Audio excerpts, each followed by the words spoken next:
Hello there, my name is Bruce Rain from Braggers Creations. Thank you very much for joining me today on this live stream on a very, very hot and sunny Sunday afternoon here in Sydney. Quick follow-up from my last live stream. Anyone that watched that, Barn Find, Part 1. This is Barn Find, Part 2. In the Part 1, I worked on a Quadra 605, and although I had a few issues in getting that up and running. So first of all, we had no video when I was doing it last time. And that was actually a really, really basic issue, and that was that it didn't have a battery in there. It needed a battery to display video. Simple as that. As soon as I put a battery in, up I get video. But there were a whole bunch of other things as well. Number one, the headphone socket was corroded to the point where it wasn't making the proper contact. So it was affecting the audio output. It played fine through headphones, but it wasn't playing through the speaker. Then my test speaker failed, and I had an intermittent power supply problem, and I had a faulty video RAM stick. So I had lots of intermittent issues with that computer, but it is now working perfectly. Fires up, runs, beautiful. Nice. So the Quadra 605 is running, does work, everything is good. So that is at least one where we've made progress. The other one that I had to look at was the Macintosh 2 SI, and that is still giving me white screen. It's been through the ultrasonic cleaner, still giving me white screen. I've now got to inspect it very closely and look for all the broken traces, which I know are going to be all over the board. So we're not going to do that today. No, we're not going to do that today. Maybe later on, but not now.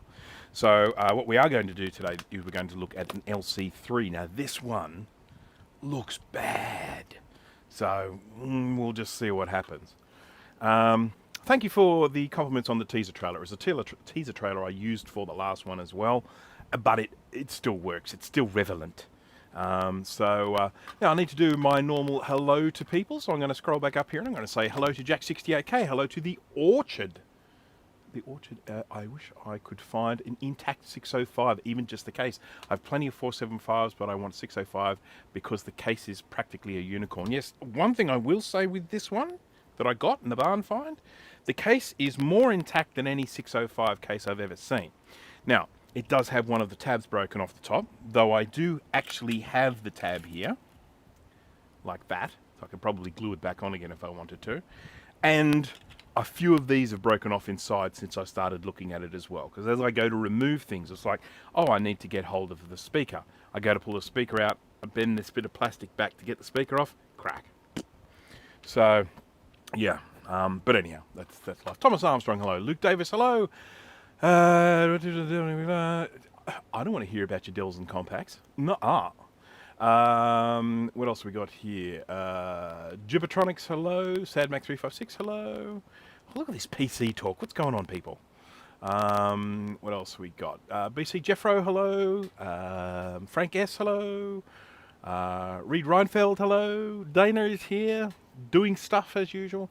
I was actually going to have Dana on the stream today, but I had a massive time issue in that I scheduled this for midday, and then I realised I hadn't eaten anything, so I had to sort of quickly jam food down by my mouth, and I literally got down here with about 2 minutes left to spare, so I didn't get a chance to set things up. My OBS, I can just press the go button. So if there was an easy way of actually getting guests onto this OBS, I would do it, but there isn't. What else we got? Jeremy's Vintage Hillbilly Shack, Jayware or Jaware. Hello there. Scarlet Swordfish, hello. Joe Williams, hello. Quicksilver Oz, hello. I think the 2SI I worked on would help me in the future with my own 2SI. I hate them. They're great when they work. I love a 2SI when it works. When a 2SI doesn't work, it's actually a real pain in the backside. It's just the way they're made. Eric is here, hello there. Tev Rudin, hello there. I think that's everyone for the moment. But of course, if you haven't said hello, please jump on and say hello.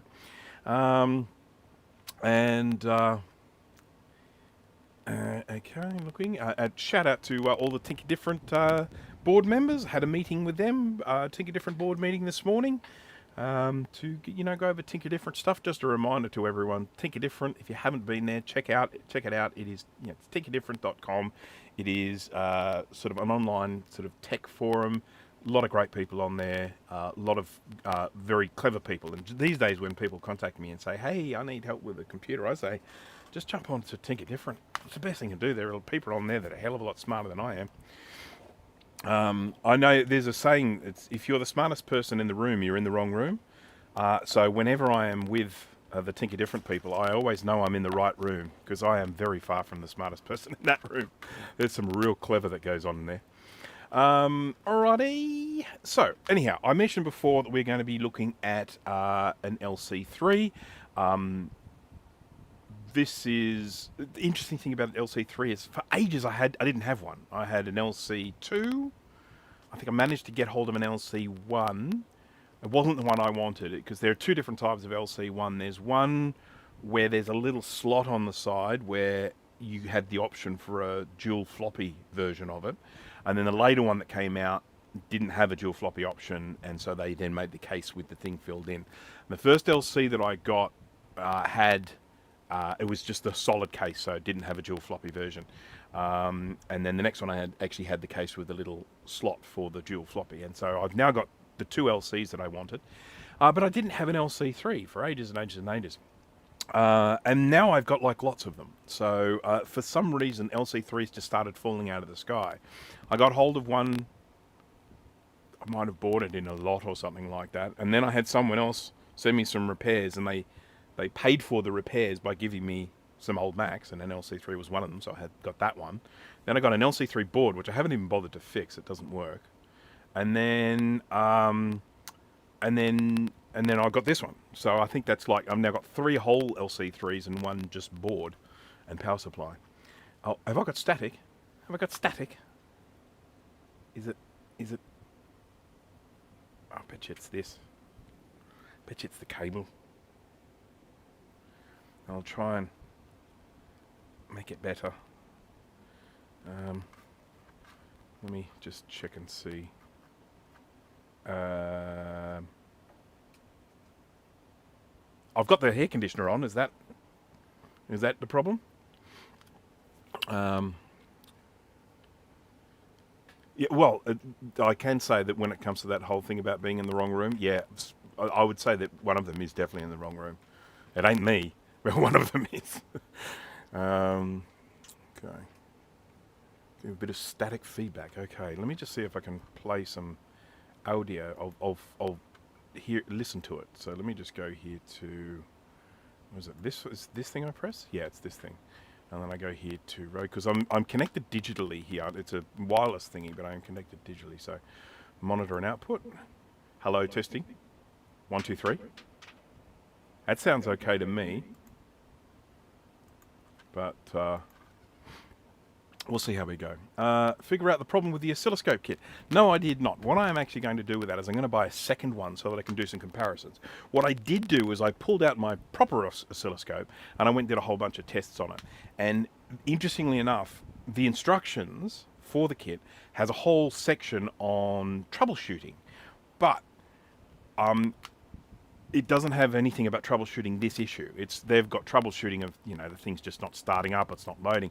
Well, we're getting well past that. It's loading the oscilloscope. It's actually loading the software quite happily. It shows the startup screen, it shows the version, it shows the interface, the whole thing. It's just really scratchy and wobbly. I checked with my thing things like the clock are working. It's actually got a it's got a built-in sort of frequency emitter thingy, and that's all working perfectly. So there's a lot working, but it's just the display's all. So I'm tempted to buy another one and assemble that and see if that one is better. Then I can do some comparisons between the two to see if I can figure that out. But that was a bit of a poop. That I did spend quite a lot of time trying to sort that out. It's hot, by the way, here. I just want to let everyone know that it's hot. It's uncomfortable and hot right now. Another thing I want to make mention of is I'm currently working on a video. I might even get it finished today if I'm lucky. I'm currently working on a video on Flux.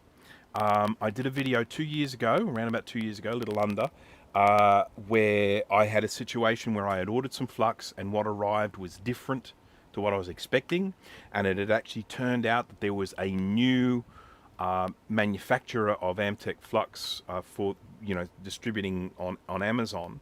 And when I ordered a particular product in the past, I'd been getting the wrong product, and all of a sudden I started getting the right product, but I didn't realize I had been getting the wrong product all along. I've got it on there. It's like the Amtech Fluxgate sort of thing. If you check out my older videos, you'll see it there. There's I've been using the wrong right flux, and then another one where I talk about the Amtech V3, which is a new formula, REACH compliant, all that sort of stuff. Now, a lot of stuff has happened. I am making a video on that at the moment that will be released fairly soon, talking about what has been going on with Amtech Flux. But you will notice that if you look in the description of this video, where I have a link to the flux that I currently use, that link is now different. And the reason that link is different is because it is now pointing to a different company. This company, Stii. Now, Stii, it's the same company, right? But they've changed their name from Amtech to Stii because the name Amtech has kind of taken a beating lately. There have been two separate companies, both claiming they have the right to manufacture under the name Amtech. Not to mention there are a stack of counterfeit versions of Amtech out there. So these guys said, let's start with a clean slate. And I got to tell you, I support that 100%. I said to them, I said, I think that is a great idea. And so they are now manufacturing under the name Stii. So I've got a link in there to the flux that I use, which is the Stii ASM. So if you're wanting to get the same flux that I use, the link is there. But what I will also be doing today while I'm recapping is I'll be trying a couple of other fluxes. In particular, I'm curious to try this one. It's called Stii BGA, and it's specifically designed for doing ball grid array flux work. And to be honest, I actually think that's one of the most challenging things for any flux. So I'm going to give that one a try today. So, and then of course I've got the old V3 here, which is the sample 88 that I tested. Your weather widget says only 30 degrees. I thought you said it was 30. No. It's sorry, 39 is the forecast. That's where it's going to get up to. We won't be there until, well, 38 degrees C at 3 p.m., 39 at 4 p.m. That's what they're predicting. So right at this moment, right now, it is 31. That says 30. That's what the temperature is on the coast. For those that aren't aware, I am inland. I mean, not along inland. If I was to put it to a reference, I mean, most people have heard of Bondi Beach. I assume people have heard of Australia's famous Bondi Beach. It would probably take me about 40 minutes, depending on the traffic. It would probably take me about 40 minutes, 45 minutes, I suppose, to drive to Bondi Beach, maybe a little longer. So, yeah, it's going to be really hot today. And it's pretty. The other problem is at the moment we've had so much rainfall that the humidity is just killer. I mean, it is so steamy all the time. It is so moist. Yeah, it's very, very uncomfortable. I do prefer warm weather. I do prefer warm weather to cold weather. But having said that, there is a point at which it does start to become quite uncomfortable. I would much rather a warm day than a cold day. It just lifts my spirits, makes me feel better. Okay, so now let me just check here. Unless you are educating others, I do like that, Jeremy. That is a good addition for that. Driver I see on it's probably balked. I don't know. Is that politically correct anymore? Are we allowed to do Swedish chef noises? I don't know. I might end up getting banned from the world for doing that nowadays. I'm not sure. BGA is, this is Luke Davis. BGA is something I've been looking into, especially since I own a lot of PCs, no Macs with video card issues. Yes, so I may even do a BGA demonstration later on if we have time. We'll just see. BGA is, put it this way, it takes some practice, but when you get it right, it's insanely rewarding because it's quite challenging. If we can't do Swedish chef noises anymore, kill me now. Oh, okay.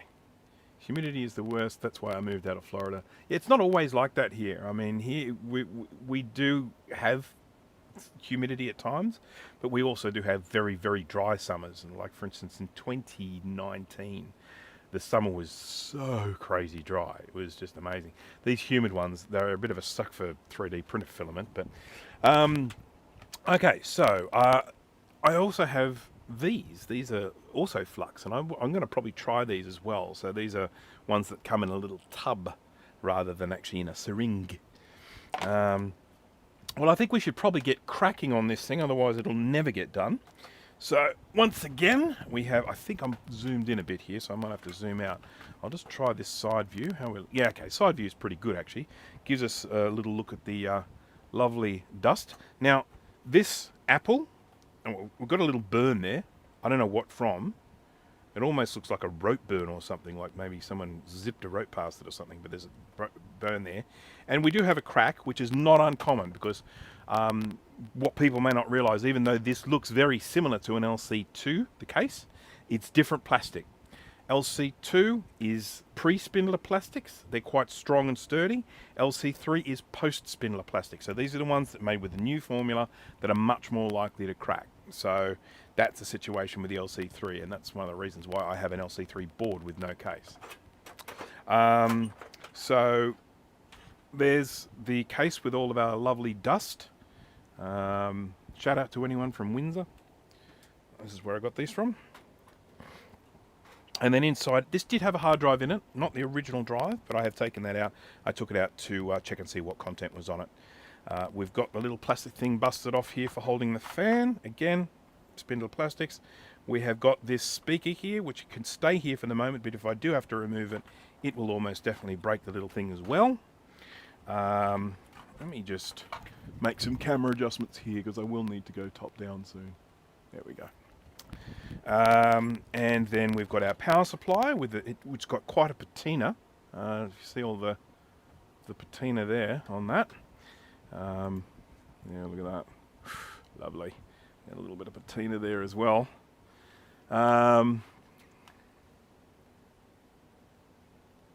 34C here at the moment, sweating here in air doing nothing. Bloody humidity. Yeah, I know. I mean, look, at the moment, the air conditioner just needs to be on all the time, because it is just so humid. Right, okay. Jared Burma, hello there, welcome. I went to Windsor in the UK recently. No, that doesn't count. Are you from the UK, Luke? I'm just curious.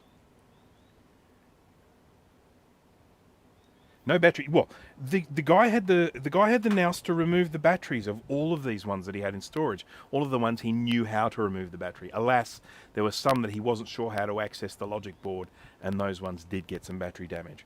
But these ones here, all of the ones that I got from him, which is an LC2, an LC3, a Quadra 605, and a 2SI, he'd removed the battery on all of them. Now, admittedly, he had left the battery inside the case, so if it had exploded, it could still have damaged it. But the battery wasn't actually in the little PRAM holder. You're English, okay, cool. So, how far away are you from Western Supermare? Just curious. It was just about a post someone did recently from Western Supermare. I know of Western Supermare. I've heard it mentioned in English shows, because I do watch a lot of English TV. But I'm just curious, because there was a Facebook post from Western Supermare recently, and I'm just curious. Yeah.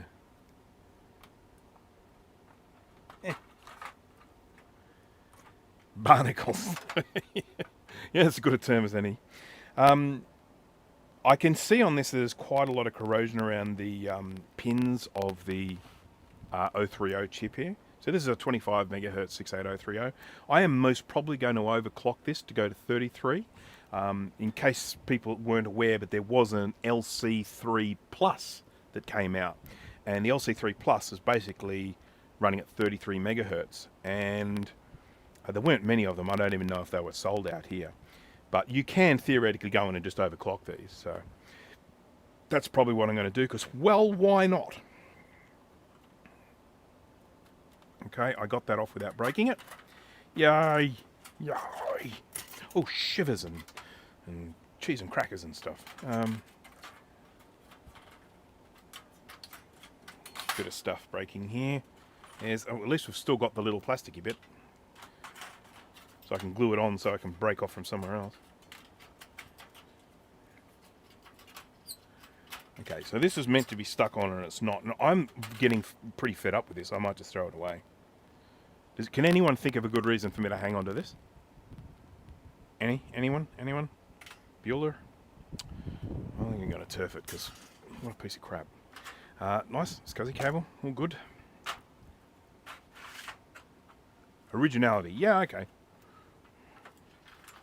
That's a good reason. Not enough of a reason. Not for me anyway, but it's a good reason. I should take that off, shouldn't I? Pop that into the floppy drive so we don't lose it.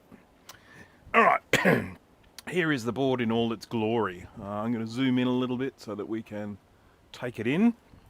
A lot of dust here, and as I said, we've got a little bit of corrosion around there. Now, of course, one of the things about this is this has a surface mount socket for a floating point unit, so you can stick a math coprocessor on there. I've actually run out of 68888888882 chips.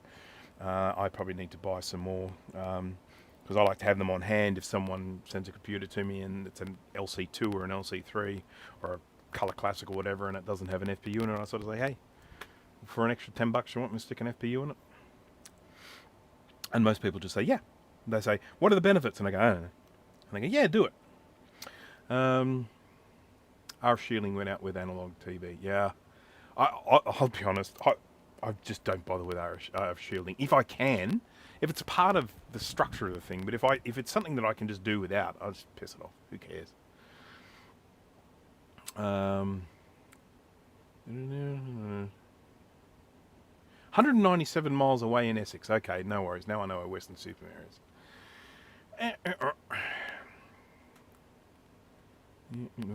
Hello, Max.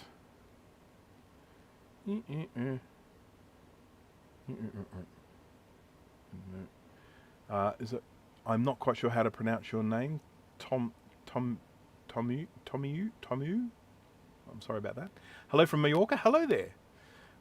Old LC pending to repair it under my bench. Well, there you go. Is it an actual original LC or an LC2 or an LC3 or an LC475 or?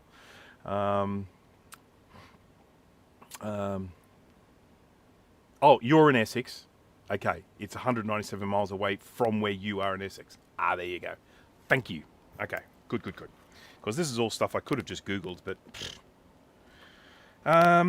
right. We've got to get some caps off. There, I think, are 11 caps on this one. God, I'm running out of caps too. Oh, I've got enough for this, but I am running low. So... I'm going to have a look at it under the microscope first, I think, so that we can just have a look at all the messiness and yuck up close. The up here in particular looks horrendous. So we'll have a little look at that. And I don't know if you guys can see the rust on these connectors here. I mean, I caramba.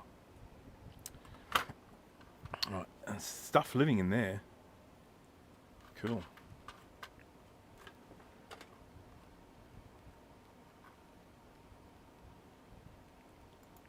Right, let's have a little look-see here, shall we? Oh, we've got ourselves some crusty rusty. I'll just make sure we're in focus. Focus. And so you can see all of the... let me get some tweezers so I can point. There we go. You can see all of this rust going on here. I do believe these things will still make contact. We can have a look at them side on later, but it's pretty darn rusty. And this is the stuff that I really don't like the look of. All these fine little pins with all this crunchiness going on. Yucky. Look at it. Look at it. Will you just look at it? Just look at it. And same here. Look at it. Look at it. Zhish. Okay. And we've got some... And that's the cover of the cap that's actually just come off. That there is a sound chip, just in case anyone was playing along at home. I reckon you could probably just knock these off. They're so corroded. But I won't. We've got some blue fluff. And look at this. What have we got in here? What is that? What is that? Little spidery, webbery type thing. Yep. That's a fuse. That's I believe that is the sound amplifier. I'm pretty sure that's what actually gives us the amplified sound in the speaker. I think it's that one. I think it's that one, but don't quote me. Yeah, yeah. Okay, I mean, look, I see a lot of crunchiness here, but I tell you what I don't see. I don't see trace corrosion. I don't see any of those little black spots that you end up getting on traces when the corrosion sets in. So that's a good thing. A lot of this stuff will probably just come off with a good ultrasonic cleaning. This is the onboard RAM, by the way, that we're looking at right there. 1, 2, 3, 4, 5, 6, 7, 8. And I think this has... Oh, look, this has got onboard VRAM as well, so we won't need a VRAM sim, so that's nice. I don't know, what's the... Oh, Colony's here. Hello there. This board doesn't it. Well, I won't put it in the dishwasher. I will put it in an ultrasonic cleaner because the dishwasher is a very contentious issue. We will not be covering that today because you will always get people on one side or the other talking about the problem with dishwasher. Now, what I would say to anyone, if you do want to clean in a dishwasher, I actually don't have an issue with it. I think it's fine. Get the okay from the missus first, though. But if you do put it in there, don't use the harsh detergent, the actual dishwashing detergent. You run it without that. And when you get it out, wash it thoroughly with distilled water before you let it dry, because normal tap water will leave stuff behind, and it might look great to start off with, but you'll come back to it in 6 months' time, and I've seen it on boards. You'll come back to it in 6 months' time, and it'll have all this white stuff all over it, and yuck. So, yeah. Fiberglass pen everywhere I see. I do have a fiberglass pen thanks to Kai. Kai the almighty generous. One day I just had this little care package turn up. It's here somewhere. And there was a fiberglass pen in it. I'm like, where did this come from? This came from, sort of little fairy godmother, but it was the Kai godmother, so wasn't that nice? Or Kai fairy, perhaps? Where are we?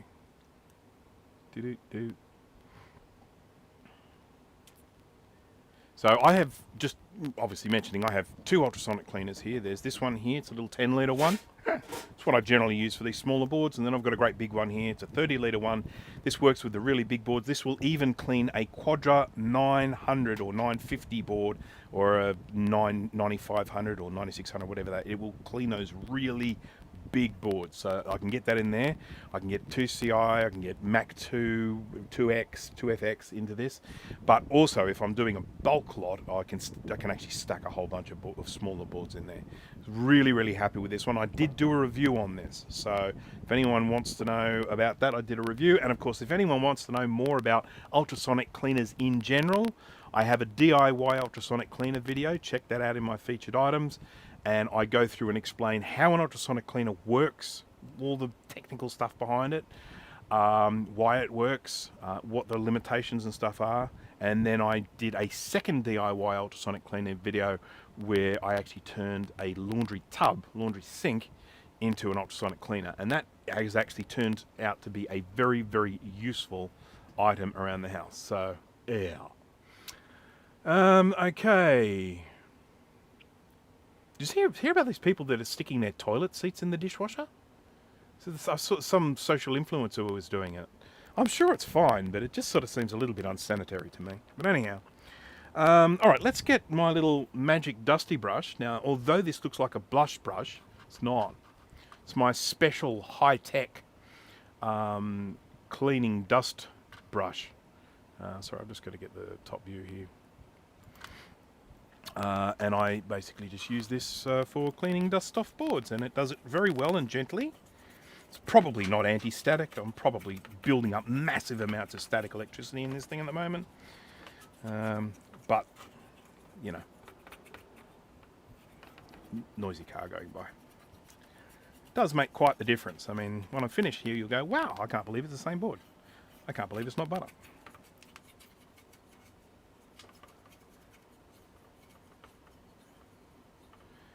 Definitely won't be putting a toilet seat in a machine that cleans stuff I eat from. And this is the reaction from most people.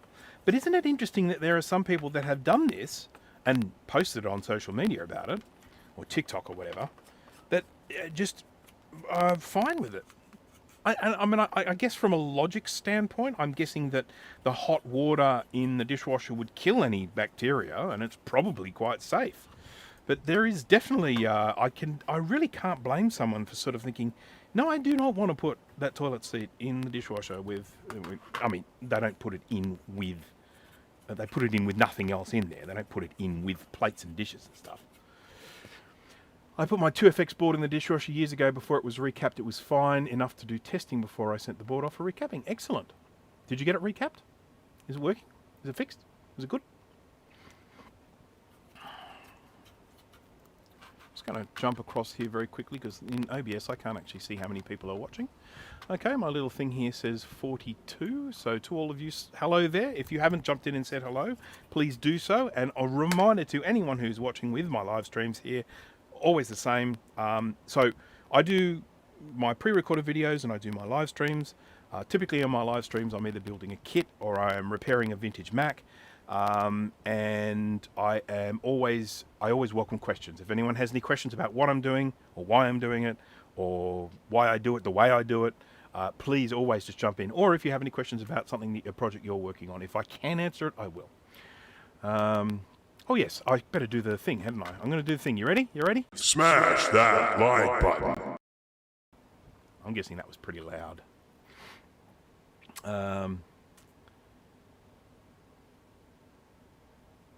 Right, so let's get started on this. First thing I'm going to do is going to replace the capacitors. You might think this thing looks so bad. Why the capacitors? Well, because these capacitors leak.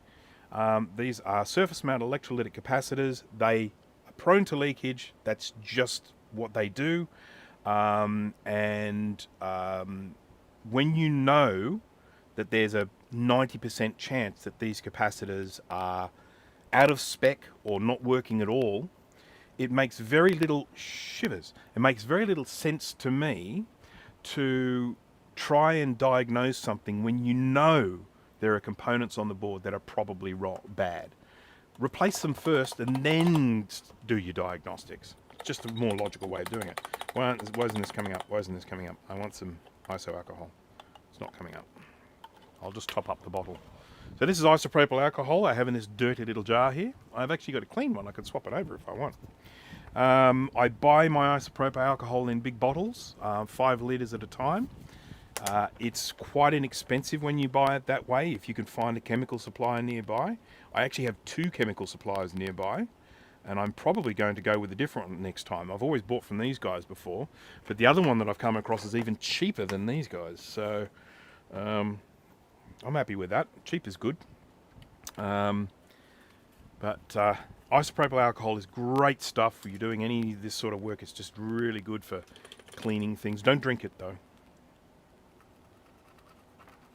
Whoa dear. I've found a problem. And we're going to have a look at it in a microscope. Okay. Alrighty.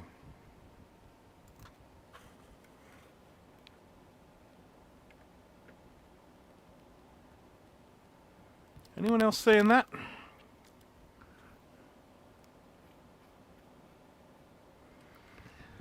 So that is precisely, well, we'll probably do that one too, but that is 1, 2, 3, 4, 5, 6, 7, 8, 9, 10, 11, 12. Probably don't have to worry about that one. 12 broken traces. And they're all going to need to be repaired. So, won't that be a fun little job? But we will save that until we're finished recapping, but I'll just get everyone forewarned that I will not be testing this until those are repaired. Something has taken a whopping gouge out of this. I mean, someone's dropped something on it or something like that. I'm just using a scalpel here. I use a curved scalpel blade. These are actually surgical scalpels that I use. I got a really good deal on on 5 boxes of these. I paid next to nothing for them, so that's fantastic. They're Swan Morton brand. It's actually a UK brand, and I use these for scraping. I like using them. I get a good sense of control. I know a lot of people are using those little motorized scrapery things, but I do feel like I can get a lot of control scraping when I use the blade like this. Just you have to replace the blades fairly regularly because they get all crunchy and rusty and yucky.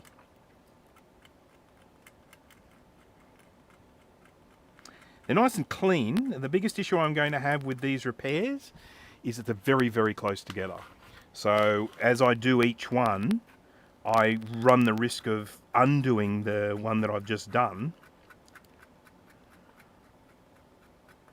But, you know, wouldn't be a proper restoration if we didn't have things like this to fix, would it? It'd just be a recapping. Definitely not battery bombed. Hello, Paul. Yes, now this one was lucky. The battery was removed from it, so pretty good. Yep, okay, so someone has taken a whopping great chunk out of this board here, so we've got a bunch of traces to repair there. Don't really see that as an issue, but it does make me want to check the rest of the board. And I don't think the board's ever been taken out of the case, so the underside is probably okay. Looks okay. I need to find out where the resistors are for me to do the overclocking, because as I mentioned before, I will be overclocking this from a 25 megahertz machine to a 33 megahertz machine. It's a reasonable sort of speed jump. I might have to put some sort of cooling on the CPU, or at least keep an eye on it to see how hot it gets. I'm assuming, of course, I'm going to be able to get it working. It's very presumptuous of me, isn't it? Alright. Sorry, I'm just looking for my aluminum tape. I've got some aluminium tape here, and I was using it just yesterday, and then I had to film something, so I moved everything aside, and now I can't find it. I'm filming a video on Flux at the moment, which is exciting. Yes, folks, exciting. Can anyone think of anything more exciting than Flux? Maybe Davros. Davros is exciting. It can't be far. I mean, it's not like I did a full-on tidy up. I just moved things from one spot to the other. Oh, there it is. Found it. Everything's fine. I'm fine now. How are you?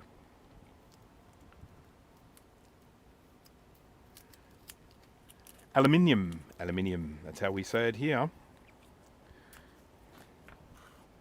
There are quite a few words that we say differently. I can think of a few. There is things like herb. We say herb, not herb. And the herb basil, or which is the Americans refer to as basil. We say basil. What else?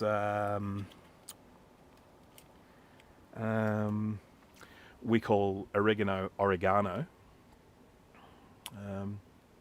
Have full confidence in your repair capability. Well, thank you very much, Jeremy. I appreciate that. We don't call him the presumptuous Bruce Rain for nothing.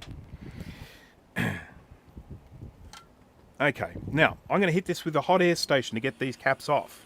It's going to smell, but for me it is the safest way to do it. These traces here don't look too good, but I think they'll be fine.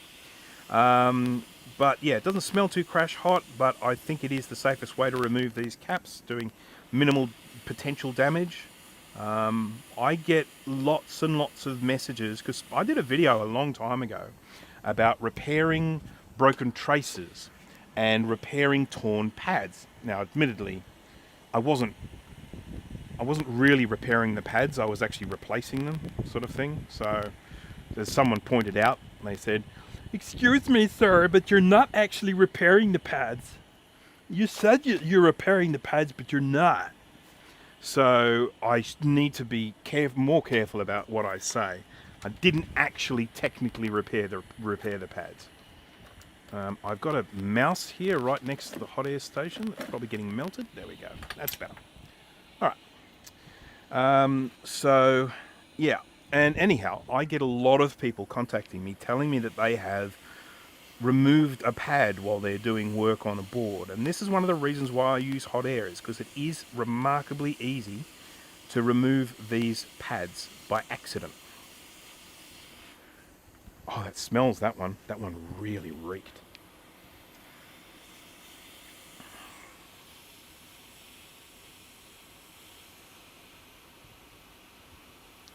Roof.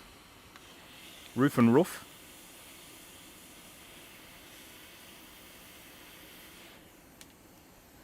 Okie dokie.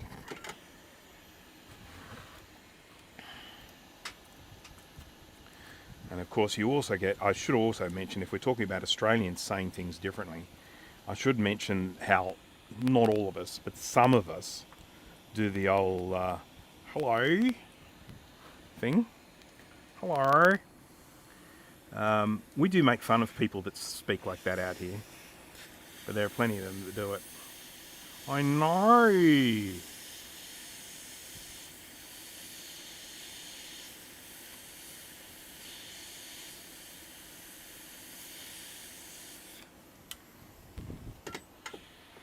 Hello.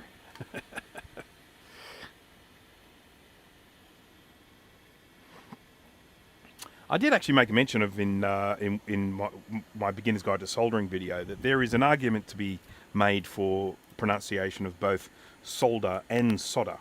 So, you know, as long as we all know what we're talking about, I suppose that's the main thing. If we all start getting confused because we're thinking we're talking about something else, then we need to sort it out. But I think we all know what we're talking about. When I say aluminium, you know what I'm referring to.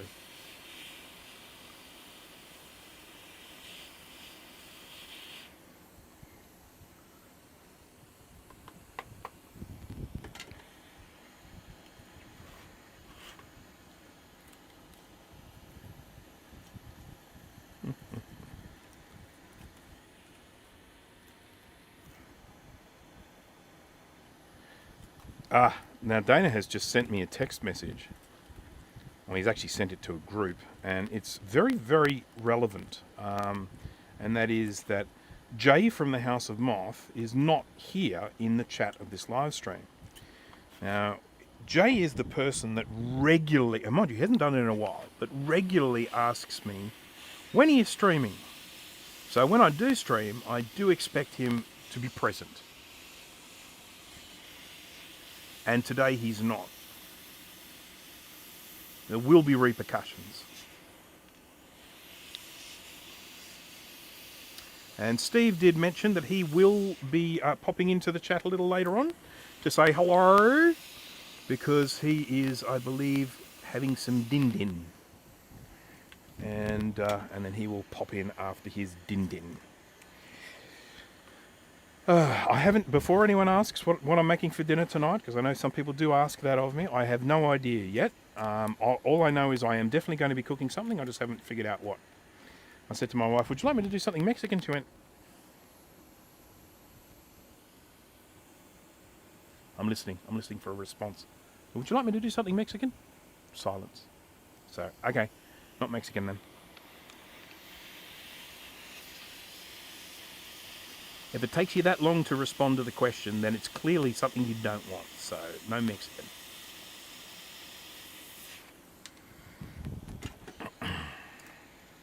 Right, that's all the caps off, I believe. As I said, there are 11 on here. So 1, 2, 3, 1, 2, 3, 4, 5, 6, 7, 8, 9, 10. There's another one. Where is it? There, 11. Okay, cool. So now we've got to clean them up, and for that we need to use some flux. Now, I mentioned before I'm going to be trying a couple of different fluxes here. I generally don't use the good quality stuff for the cleaning, but I still want to at least just try these and see how they go.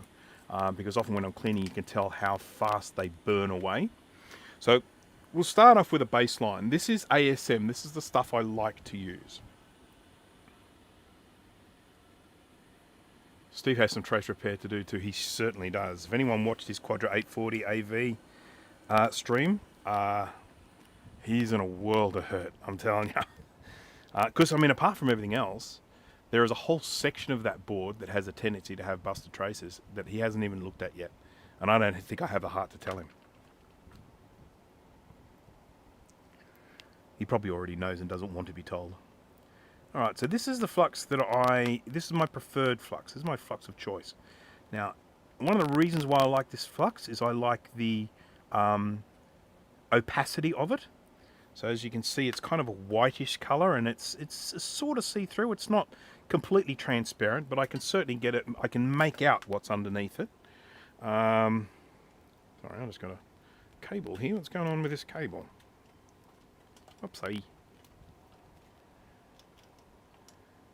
Steve should just buy one of the Amiga recreation boards. He should. He should. Well, I've got lots of suggestions of things that Steve should do.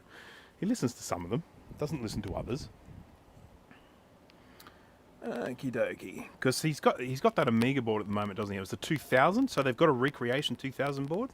So then we can just sit there and poke fun at him while he moves one component from one to the next. I don't know if anyone's noticed the way Steve gets frustrated as he goes in, further into the live stream. I watch it happen sometimes. He sort of starts off and he's like, "Oh, hey everyone, how's it going?" And then after a while, someone makes a suggestion. And he's going, "I've tried that, all right." And it just happens as he gets further in, and it happens typically when things get out of his control. If he went into the stream or went into the project with an expectation of it going a particular way, and then it just goes right off the rails. And when that happens, you really see it happening. Okay, so I am just rubbing backwards and forwards here with high temperature, some fresh flux, and some flux and some fresh solder. And the purpose here is to just try and get it so that these pads end up square again. And if you can see, as I rub solder on this, this is a curved shape here, and it's because the edges of this pad are so dirty that it's not actually accepting any solder on it. And I need to make it so that these pads are square again and not little curved shapes. So I've got to keep doing this. If I am not getting the results that I want from just doing this, mind you, it seems to be working a treat. If I'm not getting the results, I will often just clean the solder off it, and then I will scrape with a syringe. Okay, Mac Vintage, hello there.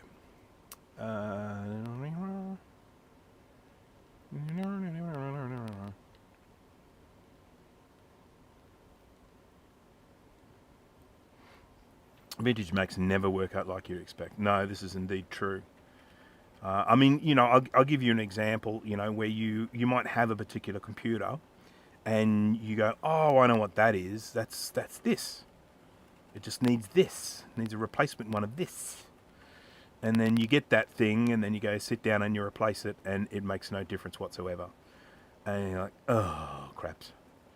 And that sort of stuff happens with vintage computers all the time. Okay, so I need to get me some solder wick. The brand of solder wick that I use is GOOT, G-O-O-T, GOOT wick. I do have an open one here, but I can't find it, so I'm just going to open. Oh no, there it is. Yep. And I use this one, number one, because it is good. It does work very well. But the other reason I use it is because they stock this as an on-the-shelf item at my local electronics retailer that I can actually get to by walking. And so whenever I go over there to buy something, I always just grab a little roll of wick because I go through it, like crazy. And so, yeah, this is the reason why I use this. And I use 2mm width. The stuff comes in 1.5mm, 2mm, and 3mm. It probably comes in bigger ones, but that's what they stock at this place. And even though it might seem logical to use the 1.5mm for what I'm doing, I actually find the 2mm seems to soak up the solder better. So that's what I use. As you can see, as I clean these off, they're shiny. They're looking good. Looking good and shiny. Some of the pad has actually corroded away, but you know, just around the edges. But on the whole, these are pretty good. They're coming up nice and shiny. I'm going to give them a little scrapey scrape when I finish this. It all gets a bit yucky after a while, doesn't it? Spongy. I'll just clean that off a bit. Did you take advantage of the JCAR sale that was just on? Yeah, no, well, I didn't. There are a couple of reasons for that. First of all, I'm not particularly flush with cash at the moment, so I'm really not looking to spend money on things just because they're cheap, you know. The other is one of the things that they had there, which at a really good price, was the Ender 3 3D printer. But the fact of the matter is I have more 3D printers than I have space for, so the last thing I need is another 3D printer. But yeah, look, I went in there a couple of times, but there was nothing really that jumped out and said I need this. So I was just sort of sensible about it and didn't buy anything. But yeah, I'm always on the lookout. I'm on their mailing list, so they send me stuff when it's on sale. Scrapey, scrapey. Scrapey, scrapey, scrapey. Yeah, can you see here? I don't know if you can see how the shape of this is a little bit wonky. There's actually little bits of this that have been eaten away on the edges here. So I can't, you know, I can't do anything about that. I'll just use what I have, what I can work with here. We'll have continuity, that's the important thing. Okay, that's looking pretty good. I like it. Let's move on to the next one, shall we? That's pretty much ready to have new caps put on there. The main thing I have to be careful with here is when I put the new caps on, I'll just grab a capacitor to demonstrate this. Ow, ow, ow, fingers, fingers. Oh, Mac 84, Steve is here, hello there. The love you reference has to do with someone accidentally messaging me when he meant to message his wife, and so I got a love you, good night message from this person. Okay, now, so if we have a look at this, this is a tantalum capacitor which is going to be replacing an electrolytic capacitor, and you'll see that this pin is really wide, and the problem we have with that is we've got, it's, as you can see, it's wider than the pad. It's going to overlap. It's actually going to hit this here. So if this isn't properly insulated, we'll end up creating a bridge. And it doesn't actually matter because that is part of that anyway. Look at it. I don't even know why they didn't make that just a solid bit. But anyhow, that won't matter if that touches that. It will matter if it touches this. If this bit goes from there to there. So we need to make sure that that is properly insulated where that goes, or that sits right in the middle so that we don't have any contact. We don't want a bridge to go from there to there. So I will probably stick a little bit of UV mask on that, just to be ultra careful. We have the same sedation here between there and there. And we have this, we don't have the situation here. Here it's fine. Doesn't matter if that bridges to that. That's all part of the same thing. And there's enough space around there, so we're all good. Okay. Jim's Retro Stuff, hello there.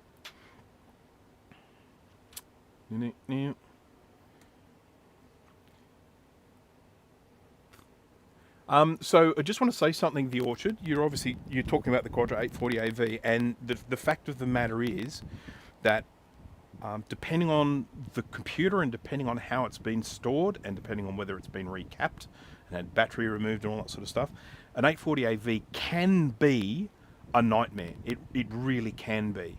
There are two different versions of the board available. There's one that's almost black. It's like a really dark brown color. And there's another one that's more of a greeny color. Now the greeny color, they don't seem to get the same level of capacitor corrosion trace corrosion in my experience. I got hold of a Quadra 840 AV. I've actually got a video on my channel where someone donated an 840 AV to the channel. And in that I had to go through the restoration process of recapping it and all that sort of stuff, and it went off without a hitch. I mean, yes, everything on it was broken. The CD-ROM drive was broken, the floppy drive was broken, the logic board, the power supply, everything in it was broken.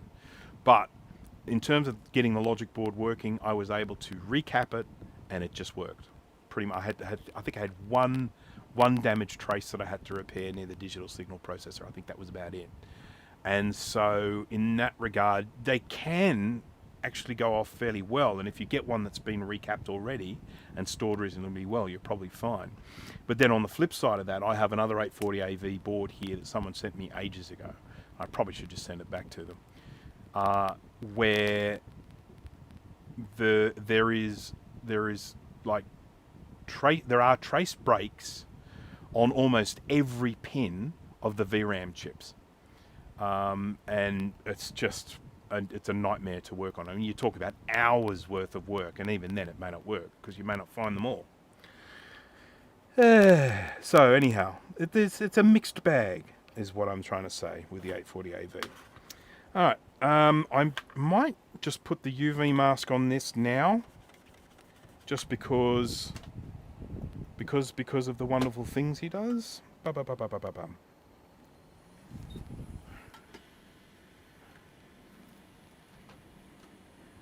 Can handle a few broken traces, yeah. And because the other thing to remember about the 840AV is the traces are thinner than virtually every other Mac of its era. So it just means you've got to use some finer wire, and you obviously got to have a microscope. But just forewarning you. I'm not saying stay away from 840AV. I love the bloody things. But just sort of that's what to expect. That's joined to that, that's fine. So we just want to put a little bit on the sides here, just to raise that up a bit, and we're going to do the same here. Just a little bit of extra insulation on that there.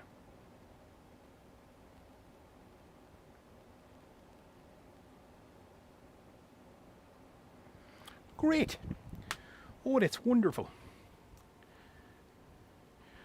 Do you ever work on modern stuff? Yes, I do work on modern stuff. Modern-ish. I work on stuff that I think there is a good chance that I'm going to be able to repair it. I actually got most of my soldering skills from working on modern stuff. For a while there, I was buying broken Macintosh laptops and repairing them and reselling them. And some worked out quite profitable because some I was picking up for next to nothing, and then repairing them and able to sell them for a good second-hand price because these things were all working.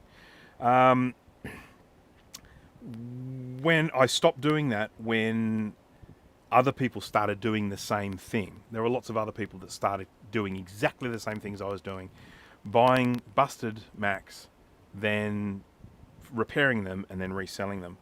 And what some of these unscrupulous people were doing was they would buy ones, and when they were wrecked beyond the point that they could repair them, they would then resell them to other repair. Well, they didn't, sneakily. They were repairing them, selling them, and then the people would buy them. They would say something like, this is a classic one that I had. Oh, my daughter spilled a drink on the keyboard of this computer. And I bought it, and then I opened it up, and this thing had multi-layer corrosion, multi-layer damage. It had actually created a short. So there was a great big black hole that was going down multiple layers on the board. And he'd had a go at trying to fix it. And I just contacted him, and I said, you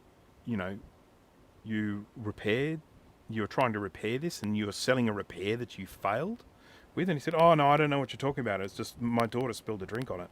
Then I looked at his sale history, and he's got like 10 Mac,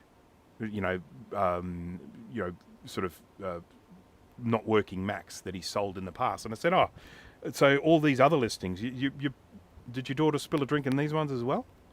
And I didn't hear back from him after that. So I kind of stopped doing it then. I stopped doing that stuff because it was just getting really hard to get that was the other thing that was happening.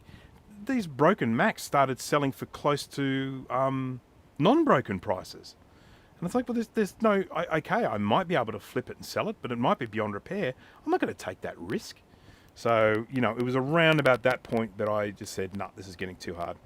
So, so then I started doing recapping at that point. And I didn't like stop one and then start recapping. The recapping kind of started happening at the same time. And I just found like there was more of a niche there.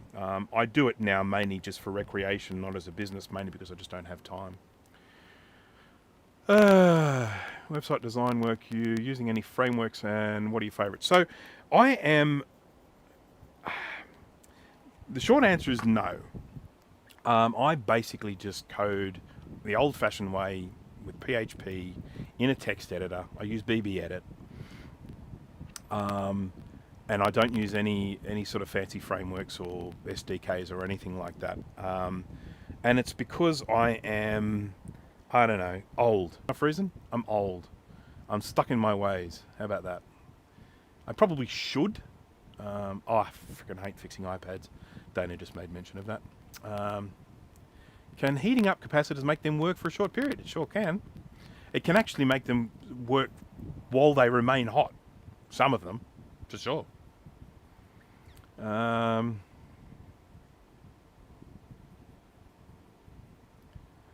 Yep, I mean, 840, if you can get your hands on an 840 and you can get it working, do it. I mean, it's like this. It's such a collectible Mac. I've said this many times, and I said it in my video on the Quadra 840 AV, that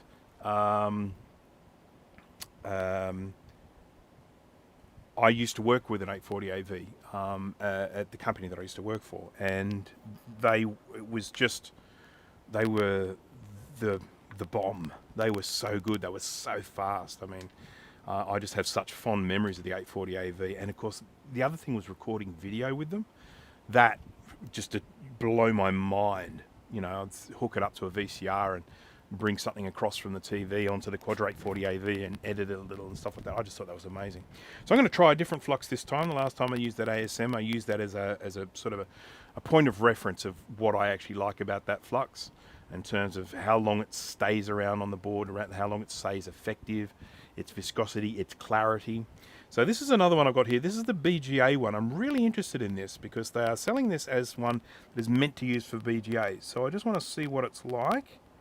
I'll squeeze it out. There we go. Okay, now this one's, it's not as transparent. I love the viscosity of it. It's not as transparent as the V2, so it's a little bit milkier, but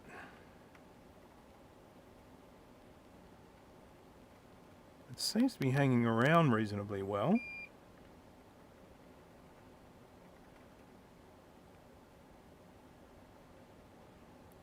It's all burned away now. Oh, it smells nice. What's that smell? What does it smell like? It's got a scent. It's definitely got a scent. They've given it a smell of some description. The sweetest one you're ever going to try is the V3. That thing smells like what we call fairy floss, but I believe Americans call it cotton candy.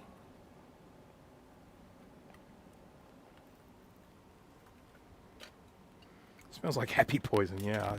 Someone reminds me that I should probably have my thingy on. Oh, it's coming out. It's coming out. It's leaking. Oh, yeah, better put some of this leaky stuff on the board so I can use it. It is one of the problems with these syringes, in particular when you very first start using them. They tend to, you squeeze a little bit out and then you put them down on the table and they keep squidging out. Squidge. Okay, so that BGA, then I've got this other one here called HT, or high temp. I'm going to try this one as well. I'm going to try this one. We'll try, where will we try it? There, we'll try it right there. Now this one's got lovely clarity. This one's about the same as the ASM, so that's kind of cool. And let's see how it copes with a bit of heat. Kai is here. Hello there, Kai. We were just talking about you.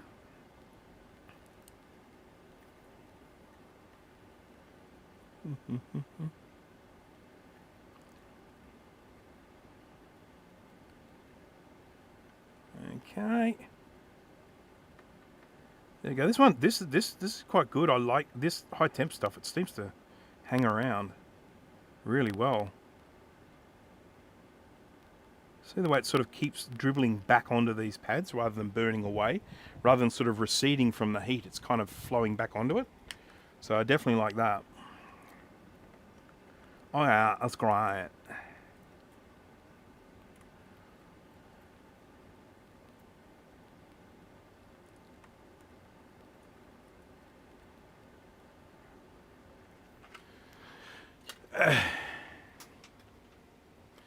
Yeah, so K-Mac was saying that he liked the high temp one, and I tried it based on his recommendation, and it definitely seems to be going quite well. But just to give you guys an idea, I'm just going to show you something very quickly, just to give you an idea of the fluxes that I need to actually go and test out.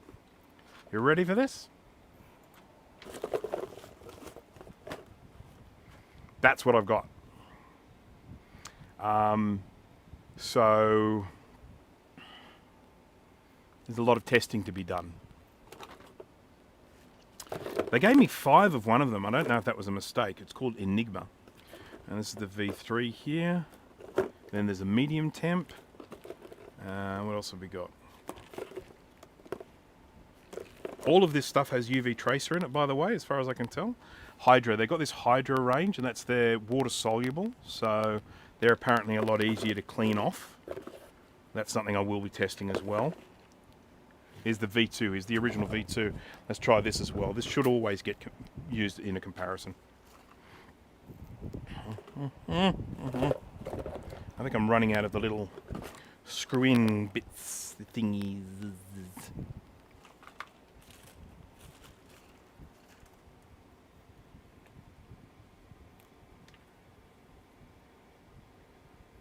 Yeah, it's all flux.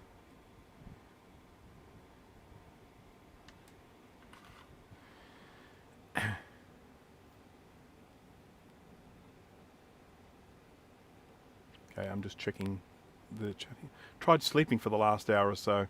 Just stared at the ceiling, so I've stolen half the ham in the fridge and decided to watch the stream and said, well, thank you very much. I hope my stream is boring enough that it will lull you into sleep, and then you'll get some... oh, I'm squeezing the V2 out. I'm getting a little bit excited and squeezing it out. So, where am I going to put this? If that's done, that's done. I'll put it here. Now, you'll tell straight off the bat with this stuff that it is a darker colour. It's a more of a yellowy colour than the white of those other fluxes that I've been using. Let me just get my little UV light here. You can see the glowing. These all have UV trace on them. So what that basically means is you can use a UV light to see if you've got any flux left on the board. So, excuse me. So that's very, very handy. You know, if you're cleaning manually, it's super handy because you just put a light on it while you're cleaning it with iso alcohol, and once you just keep cleaning until the light goes away. But with ultrasonic cleaning, it means I can just whip the board out, stick it under a UV light. Did it all get it cleaned off or not?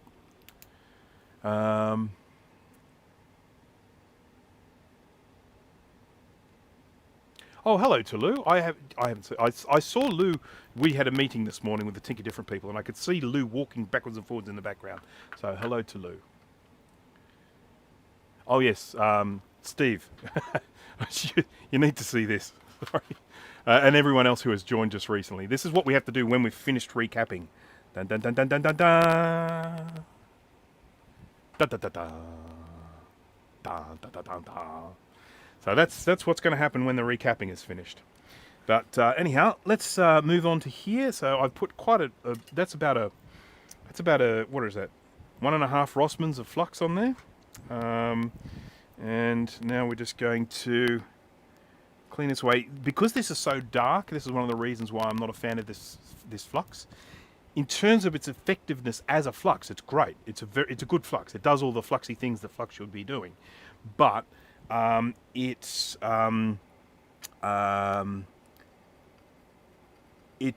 can't see through it when I put it on things, and I do like to be able to see through the flux. It doesn't have to be perfectly clear, but I just like it to be a little bit clearer than that. And this one has a pine scent.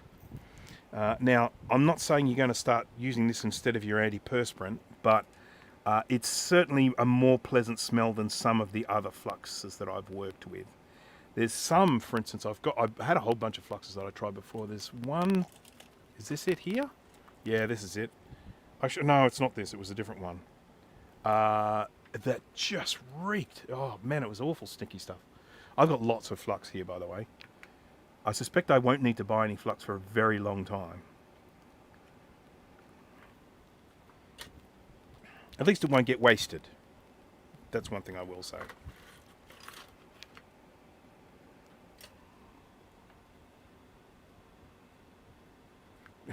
The little magic tree in your car. Oh, actually, I've got it. Talking about car scents, little car scent things that you get. If you get a chance to check out Computer Clan's video, this is, Crazy Ken from Computer Clan.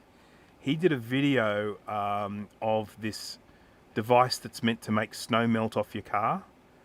So you put it in your car, and it's a little solar powered thing, and it's supposed to make all of your all of the snow melt off the exterior of your car, which is just a ridiculous notion anyway. But this little thing was basically just a little car scent, a little thing that you stick you stick essential oils in it or something, and then it makes your car smell nice. And it was essentially, that's all it was. It was a little car fragrance device with the fragrance part taken out. And then someone was remarketing it, selling it for a ridiculous price, saying that it was this highly scientific device that melts the snow off the exterior of your car. I found that very amusing. Now, the interesting thing I'm noticing with this V2 Flux as I'm using it, it does seem to be not working as well after a while. After the heat, it's starting to become less effective, and it is also going quite dark.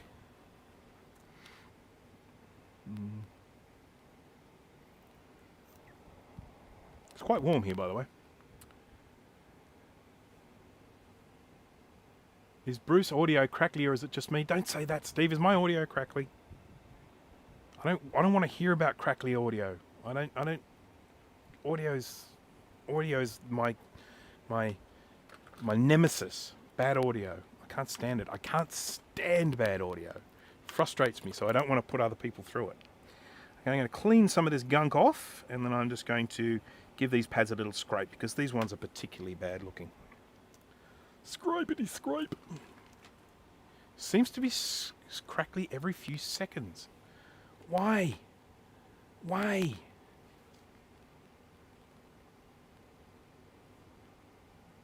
I don't know why. I'll have to do some investigating. So just getting all these little black bits off the edge here. Making sure that these pads are all ready to receive some new solder. Probably going to use a little bit of UV mask on this one as well. I'll use the same tissue, don't want to be wasteful. Mind you, this one is starting to fall apart, so I probably need to get a new one.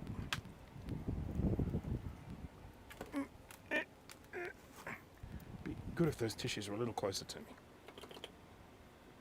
Every few seconds, only when you talk. Must be something to do with the Wi-Fi signal. I could maybe try my other. See, I have these little cordless microphone. Okay, so they've got this microphone on here, and then that plugs into a little transmitter on my pocket here. And I've got two transmitters, and I use one stream and I use the other stream, and I charge and use and charge and use. Now this is the one that I used last time, because the other one has actually started getting a swelling battery. So I'm using this one, I guess, probably more for safety than anything. So I'd be interested to try the other one to see if it's also crackly. Right, now, that one is okay if it bridges there, but it's not okay if it bridges there to there. These ones, it's not okay if it bridges on either of them. So I'm going to scrape this away because it's a little bit dirty. Ta-ta. I'll put some solder on it and then we're going to UV mask it.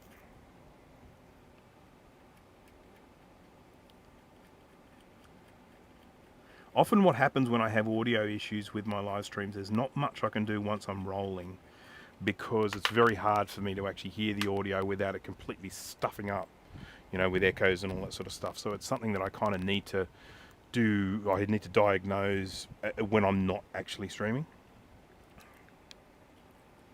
I'm just going to get some solder on that thing that I've just freshly exposed. I'm going to need some Flux. It's back to the ASM here.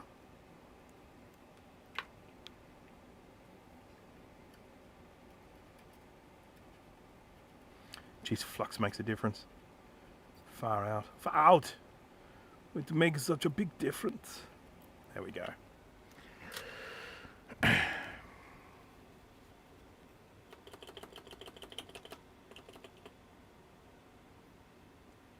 May watch you as I poke at the 840 AV in desperation. I have a similar project over here, Steve. It's not as important as an 840 AV, but the 2SI that I have here at the moment is going to require lots and lots of poking. I'd like to get it going because I like the 2SI. I mean, there's a lot of things that kind of suck about a 2SI, like it doesn't have powered termination and it's only 20 megahertz and all that sort of stuff, but it's a lovely looking machine. There's a really nice design on the 2SI, so I do like to try and save as many of them as I can. I wouldn't keep this one if I fixed it. I would sell it because I already have two 2SIs, and to have any more than that I think is a little bit greedy and unfair for other collectors.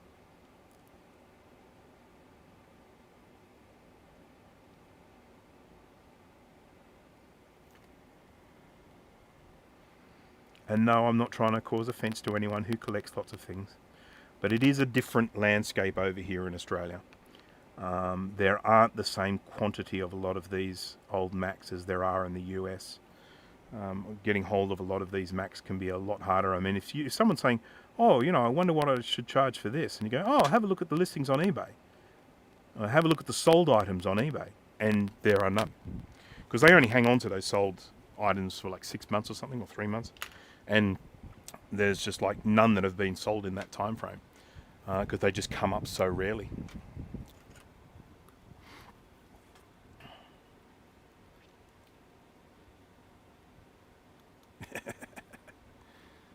Yeah, send me deadboards as well, actually. Deadboards are very, very handy things to have for rating for parts. My motivations are different to Kai's. Kai, I think he wants to rip all the parts off them and replicate them.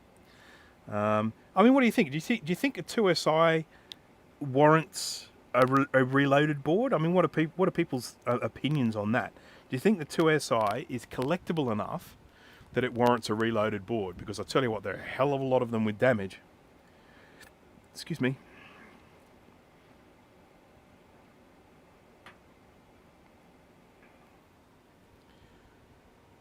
And can I suggest, if someone does decide to do a reloaded 2SI board, can they please modify it so that it has powered termination?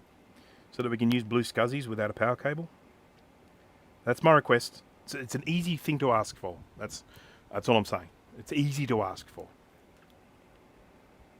Couldn't be simpler to ask for. I've been writing scripts like crazy because I've got so many videos in the pipeline. My production schedule is, I've just got so many videos there, and I really want to try and start pumping them out in a more timely fashion. So I've been busily writing scripts. I've just got to film a lot of stuff now. I've got video coming out showing my 10 favorite OS 9 games. I've got a blue SCSI assembly video. And that's also going to be setting it up. And I've got my Flux video, and then I've got a couple of products that I want to review. I've got a video that I've done on computer graphics, on like web graphics. I've started filming that, but I've got to modify it because I left out a really important file format. So I've got to go back and fix a couple of bits and pieces so that they mention that file format that I forgotted. Alright, that one's looking good. This one's looking good. And that's not looking good. This one's looking good. What do you think? Do you think I should do a little bit of mask on that one too? I feel like I should. Itching to spend time in Sprint again. We are itching for you to do that as well, Kai. Wonderful things happen when you spend time in Sprint.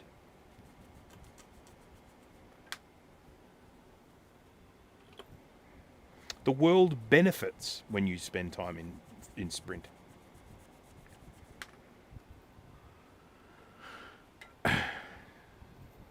Don't tell me about someone else doing an awesome video on Flux. I don't want to hear that. I want to hear you say, the world needs a Brankus video on Flux. Oh dear, that still looks dirty.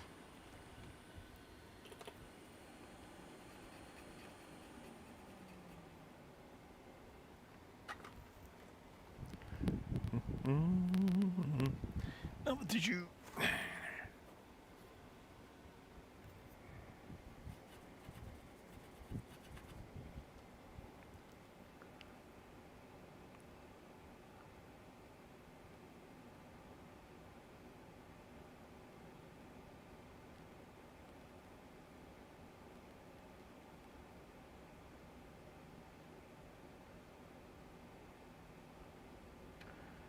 I'm going to do a video, which of course, poor old, well, I shouldn't call him poor old, he's younger than I am.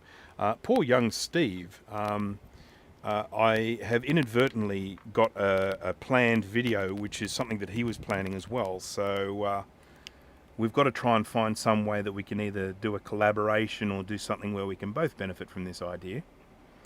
But it's basically going to involve video editing on vintage computers. Got something coming out there. The world needs you. That's exactly what I wanted to hear. Exactly what I wanted to hear. That's it. Oh dear. Oh, Gregory Brady's here. Hello there. Bought my first Color Classic Mystic mod, it or not, if I ever find a 575 board. So what I would say about that, I did do a Mystic mod for my Color Classic. I ended up changing it back mainly because I needed to test other people's Color Classic boards in it, and once you mod it using, depending on which mod you do, but once you do the mod that I did, which changes it into 640 by 480 resolution, you can't run Color Classic boards in it anymore. And from a testing perspective, with me repairing other people's boards, I really needed repairing other people's boards. I needed that.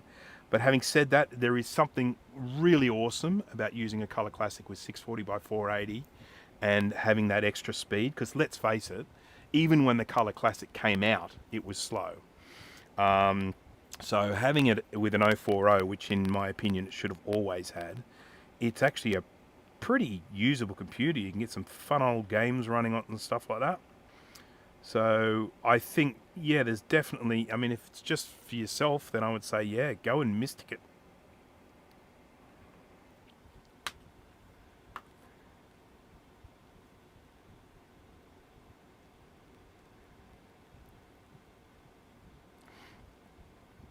And of course, I am assuming that you're just getting a hold of a 575 board and you're not destroying a 575 to get the board. See, I just got a 575 board. I didn't need to actually break anything. I have a 575 now, thanks to Charlie, who donated that to the channel, but it don't work. It works in that it will fire up I can put in a 575 board, I can stick a Blue SCSI in there or whatever, a hard drive, I can fire it up and it will boot. It'll chime, it'll boot, it'll do all that sort of stuff, but I can't get a picture on it. And I'm terrible with bloody CRTs. So I hope to fix it one day, but at the moment I've got no idea what to do to fix it. I think this is the last two that I need to clean. I'm going to use the BGA again for this one, for the testings. because I'm just, you know, trying these things out as I go, and I do need to... Oh, there's a lot. There's a lot.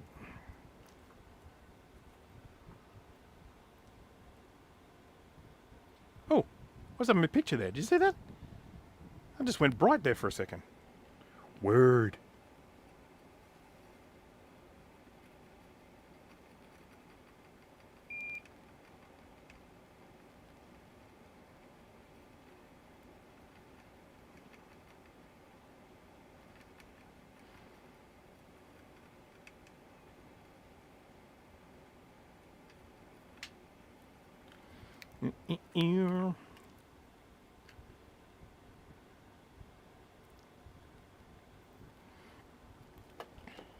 Who?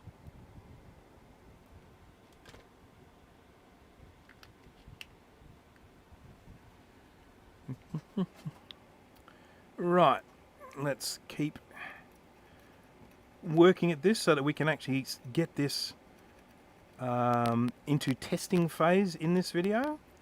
Obviously, as usual with this sort of testing stuff, when I am working on these computers, I usually get a rough idea of the chance of success, you know, when we first start them up.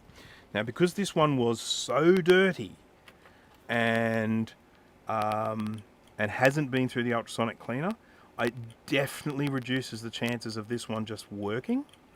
So expectations need to be set accordingly. Sorry, itchy eye. Carefully scratching itchy eye without getting large amounts of flux or solder or lead or anything in my eye.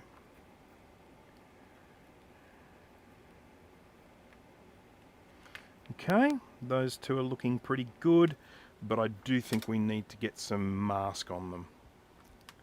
UV mask because of the overlapping stuff.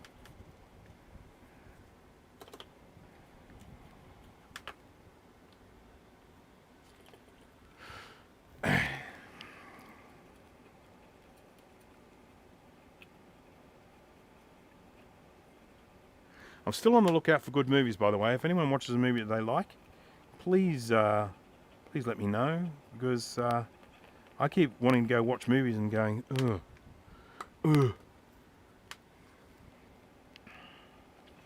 So if anyone has seen something that they think is worthy of recommendation, please do recommend it. I love a good film.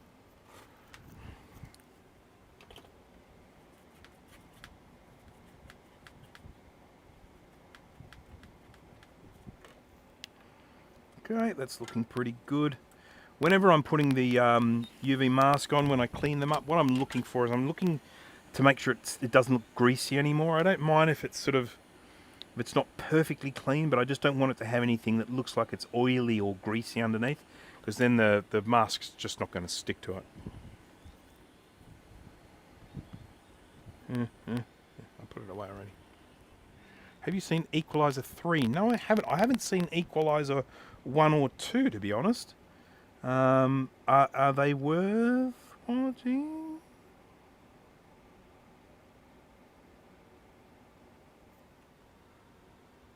Good films, okay. Bruce appreciates any movie with a Richard Marx song in the soundtrack. You want me to say it?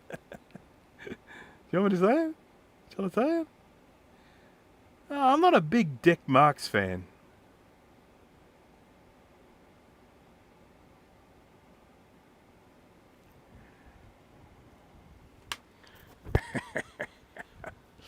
As a trilogy, they're good. 2 is the weakest, but 3 is the best, I think. Okay, interesting.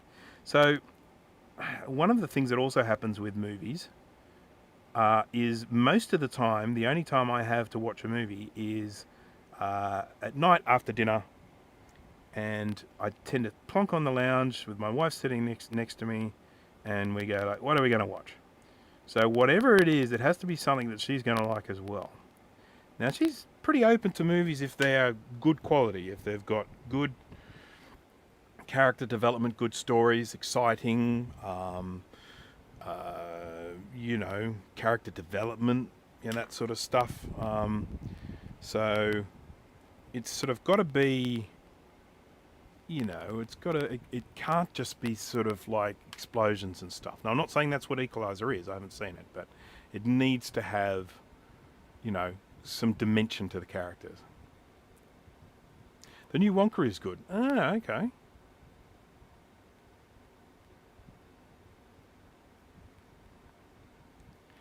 Okay, Steve's got to the point. He's yelling at his 840 AV. I can feel. What I reckon is going to happen. I reckon as soon as I finish this stream, I reckon he's going to start streaming, and we'll hand the baton to him, and then you guys can just watch him yell at his 840 AV board.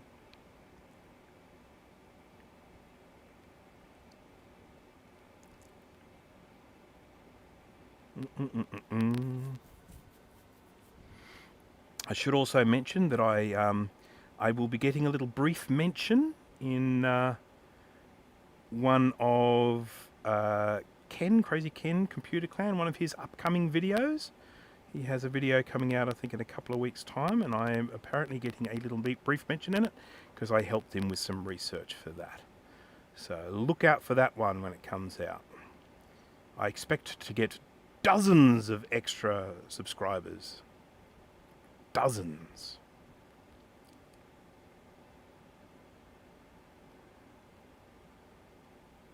I've had to do quite a lot of UV masking on this, but that's largely to do with the design of this board. You know, you've got all of these sort of pads that are designed just for a narrow little surface mount electrolytic, not a great big fat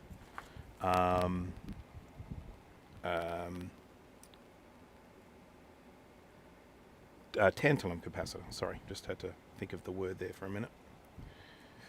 Sometimes my brain just stops. It just stops.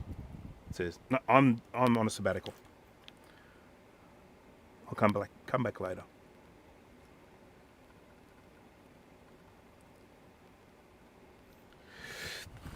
Do do do do do.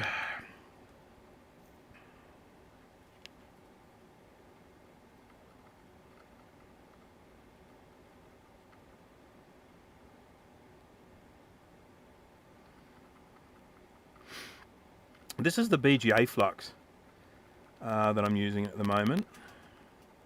The jury's still out on this one. I need to do a little bit more testing. I'm not sure. I mean, look, I'm sure it's great for BGA rework. And I will use it for some BGA rework too, because that's the way I've got to test it properly. But at the end of the day, it's not always necessarily about what the flux was designed to do, because I have my own very specific requirements of a flux. I like certain things about a flux, and they may not necessarily be what the manufacturer was aiming for.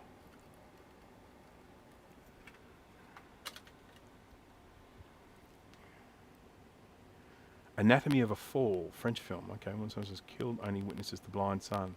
I think I've heard about that one. Soulstar, hello there. Thank you for joining, and thank you for your question. What method do you like to use to remove the cement in through-hole boards on old computers like Amiga? Are you talking about like the snot that they put on the capacitors to hold the capacitors still? So, because some of those capacitors vibrate, and so they put like snot on them so that they don't vibrate. Is that the stuff you're talking about? If it is the stuff you're talking about, I have to admit most of those ones that I've worked with have usually been like either a waxy sort of stuff, almost like a hot glue. They're not actually hot glue, but they're like a hot glue, or or more of a silastic sort of silicon elasticy sort of stuff like that. If I'm replacing that stuff, I actually use this. I use this stuff which is called electrical sealant. I'm just going to change cameras here. Probably top view is the best for this. So I use this stuff here, and it is a silastic, so it is a silicon elastic, and they refer to it as, it will focus eventually, they refer to it as electrical sealant. And it is a neutral cure. Some of these things they cure, they're acidic, but this is a neutral cure. And So good dielectric properties, there you go. That's what we're all looking for. So I use this if I'm actually replacing some of that snot, and I find this stuff pretty easy to work with and pretty easy to remove as well if you need to. But in terms of the, okay, where you can't get the solder out of the hole because it's basically like cement now, that is where you need to use methods of persuasion, shall we say. I actually, with some of those, if they're bad enough, I actually drill them out with a Dremel. I've got a bunch of drill bits like this of extremely narrow diameter. They go down to 0.3 millimeters up to 1.6 millimeters. I have a tiny little drill head type thing for my Dremel. And if it's bad enough, if it's rock hard enough and I simply cannot get the solder to melt with heat, I drill them out. It's fiddly, it's tricky, it has a high risk factor because you can move and damage things, but that's what I end up having to do.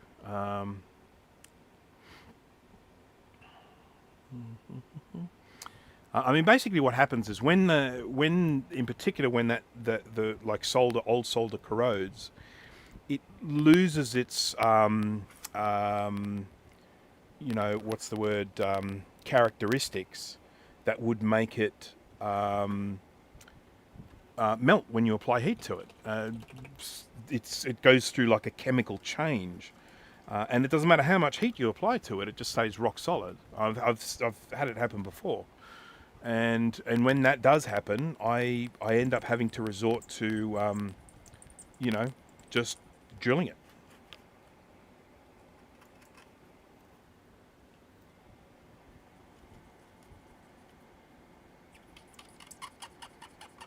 It doesn't happen often, but it has happened, I will say that.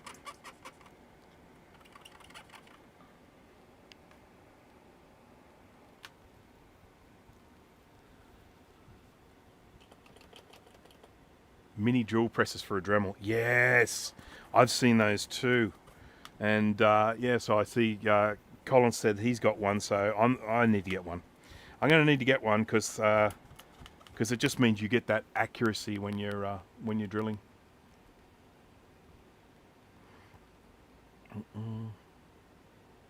It doesn't wet. See, look at that.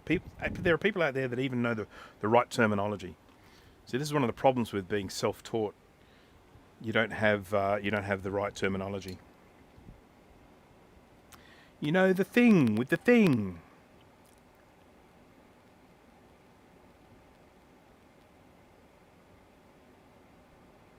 Oops.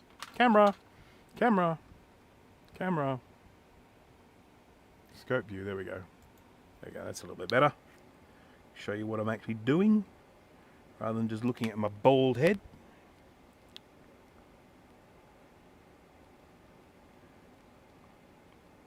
I have curly hair, I bet you didn't know that.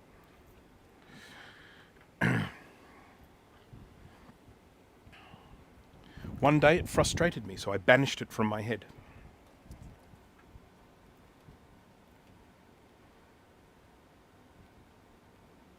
Yeah, I have actually seen a few 3D models of those little drill presses, but now that I have a Creality K1 Core XY super fast printer, doing something like that would probably be actually quite quick to print. We're doing some videos on 3D stuff coming up. I've got a video on 2 separate 3D projects that I'm working on. One is where I'm building a new case for a Mac, and I'm altering the design from the original. And another one is where I have built a mouse. I've taken the design of the old trapezoid mouse, which is here somewhere, the Apple trapezoid mouse, which came out with the very first Macs. I had one here a second ago. And I've taken that design and then I have scaled it up a little bit so that I can actually fit a cordless optical scroll wheel mouse mechanism inside it. So you can have all the visual aesthetic of the trapezoid mouse with modern inner workings. So that's That's a project that I've, a video that I've got coming out as well.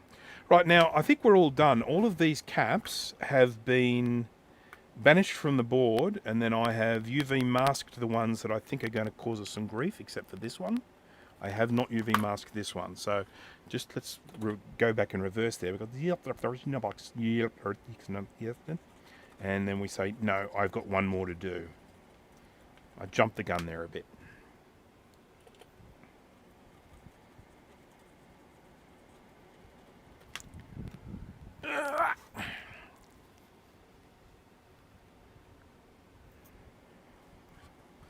One of the things that I do now, because I'm not actually an official repairer anymore, I don't, unfortunately, don't have time to do repairs. It's just not financially viable for me.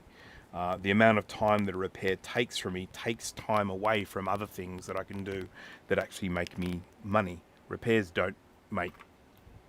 I do them for fun and for virtually for charity. I'm not saying I don't charge for them, but I don't charge anywhere near the amount of time that they take me to do. So I couldn't keep doing that, unfortunately. So as a result, now I'm doing repairs largely for fun, and for that reason, I get to be very selective about what I want to repair. So if someone sort of says, you know, I've got this absolutely terrible something or other, I can go, and sorry.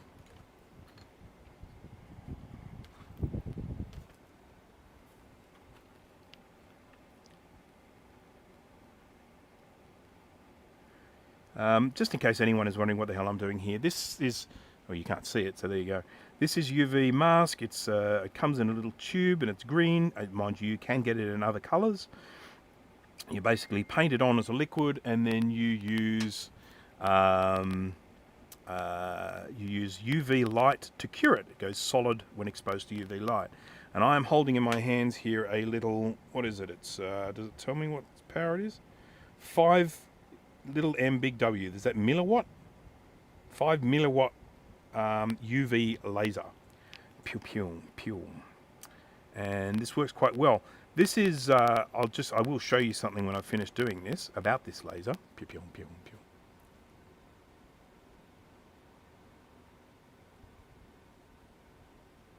What does one do? How do you? Oh, okay. 020 40 megahertz. Wow, cool. I've got to sell my 500. It makes no sense for me to have my Amiga 500 here. I just don't use it. Someone out there with a passion for Amigas will get so much more pleasure from my Amiga 500 than I do, and it's just crazy me hanging on to it. So look out for it on eBay.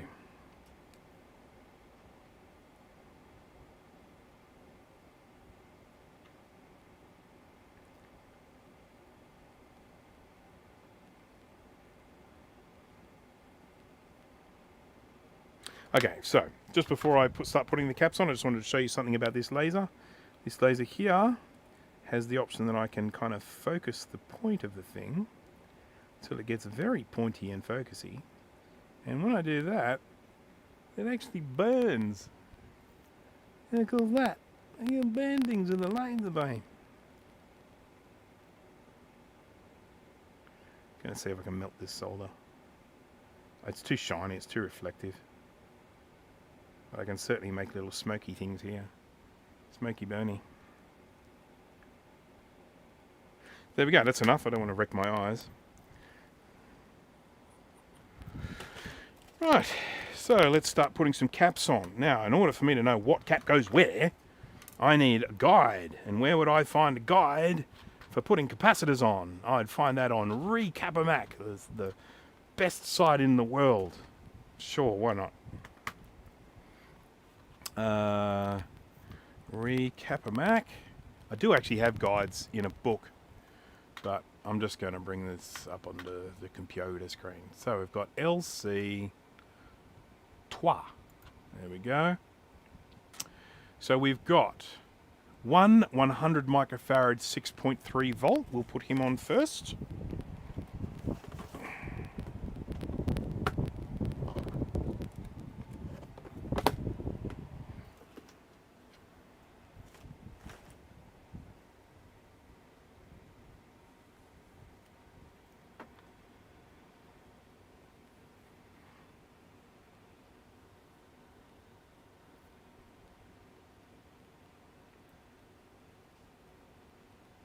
Yes, I am going to put the caps on before fixing the traces. Is that okay? All good with that? I'm saving the trace repair for the end. I think it will be more rewarding. So this one here is our 100 microfarad 6.3 volt. I'm going to use a completely different flux today for this one.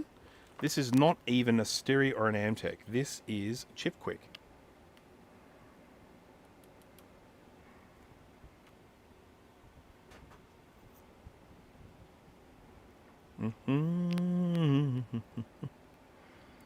Put the little stripe on the positive side, because that's how they work.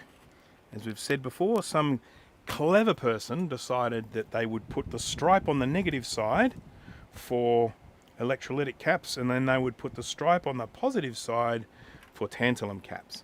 And you know why they did that? Because there's some kind of asshole, that's why.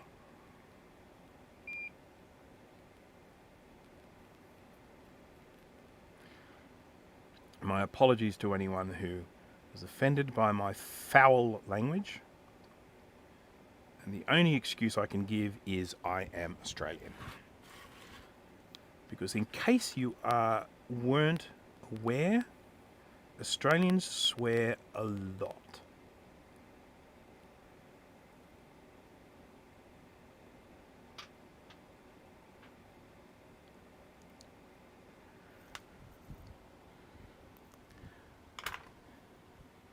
.840 AV has bad traces on the underside. Yay!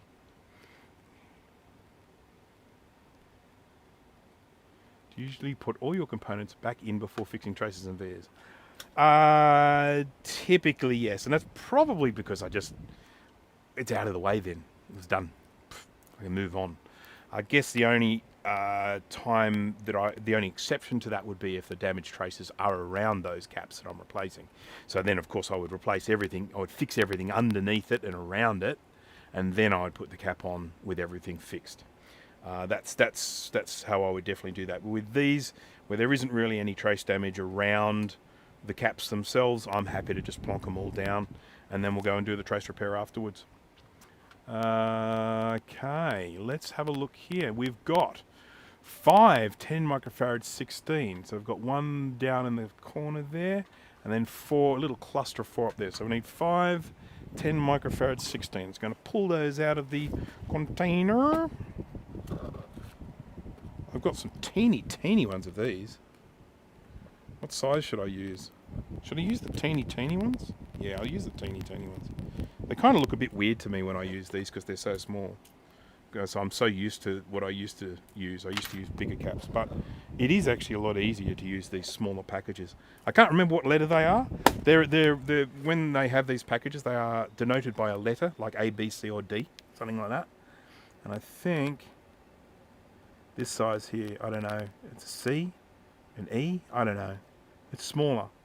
So you've got that size, and then you've got one in between these two, and then you've got this little tiddly size here. Little tiddly ones. So, and these have to go here. 1, 2, 3, 4, and then there's one further away on the board. So let's do that, shall we?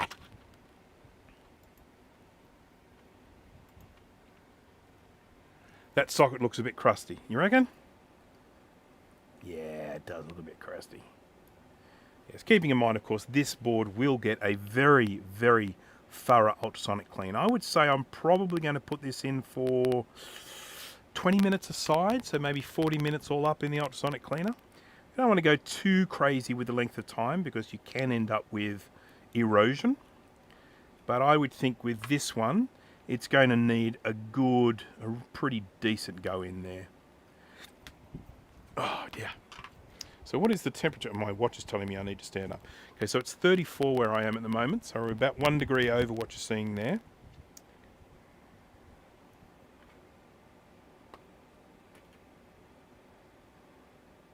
I have this air conditioner. You see, I'm in a shed with the door open at the moment. So in terms of cooling efficiency, we're not really going great. But I do have this air conditioner pointed right at me. So that definitely helps me stay cool.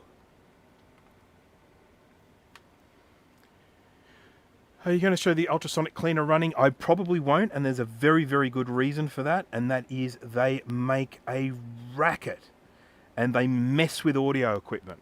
I mean, seriously, the sounds that you get from a microphone when you have an ultrasonic cleaner running are just deafeningly awful. I mean, it's like listening to old dial-up modems. That's what it's kind of like. And so I have done live streams with the ultrasonic cleaner running in the background. I don't like doing it, mainly because even though I've had people say, "Oh, it's not that bad. I can still hear you." I'm like, "Yeah, okay, you can hear me, but I can't hear myself." So, so I generally avoid running the ultrasonic cleaner while I'm doing live streams. But I have got plenty of demonstrations of ultrasonic cleaners working in some of my other videos. I have a video, I think my DIY ultrasonic cleaner has some demonstrations in it, and I think I might even show some in my recapping video. I've got just a general or sort of a broad recapping type video. Why do we recap or something like that? I can't remember. I probably should do a new one. I mean, so often when you do videos, if you've got a YouTube channel that's been going long enough and you look back at videos that you did a few years ago and you think, oh, geez, I'd love to be able to redo that. And of course you can redo it. I can go in and do a part 2, but I can't replace the old one with the new. The old one will always remain, and one of the problems is that old one will just keep getting views. And it's like, for example, I had this DIY ultrasonic cleaner video. In that I had a lot of problems and I documented the problems. Then later on, I did a video where I talked about all the problems, talked about all the solutions to the problems, and how they're all fixed now. And the number of people that watch that DIY video and are just saying, "Oh, you could try this, or you could try that, or you could try this," and I pretty much just have to send them a comment just saying, "Hey, look, check out this latest one. I've resolved all of the issues. So I've got all the answers to the problems in this video."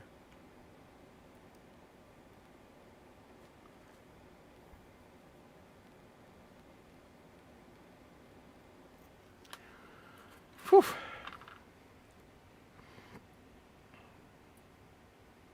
Is your shed insulated? Define insulated. No, it's not. It really is a shed. I mean, this isn't something that's been fancied up or anything like that. It is really quite scungy. I do have a plan. This all will depend on finances and stuff because it's going to cost a lot of money. But I do have a plan to actually demolish this shed, put down a new concrete slab, and put a new shed on here about double the size of this one. There's a limit to how big you can put them without getting council approval, and I don't want to have to go through a council approval process. It just takes forever. So what I would do is I would build one that is the maximum size I can build without council approval, and I would like to do that, but I mean that'll be a few $1,000s to do, and I don't have a few $1,000s spare at the moment. Despite what people might think, there is money to be made from having a YouTube channel, but it's not like retirement type money. It's like when it comes in, you go, "Oh, cool. That's nice." But you don't go, "Oh, I'm going to go on a trip around the world with that." I mean, of course, unless you have lots of subscribers. The money, I think, starts becoming quite substantial when you hit about 100,000. It's my understanding. But of course, there are other things you can do to make money with YouTube channels. There are ways you can, sort of make money, additional monies with sponsorships and merchandise and private training, stuff like that.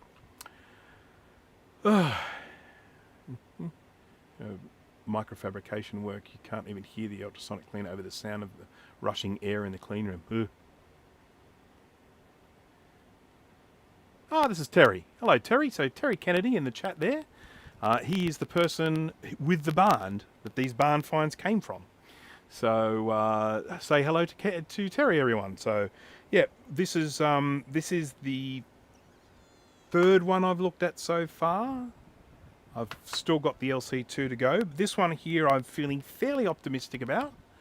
But we've still got lots of corrosion here, and we've got a whole stack of traces here with a massive chunk out of it. So we're going to have to repair all of these. So that's going to be quite the job. And just for scale, that's my finger.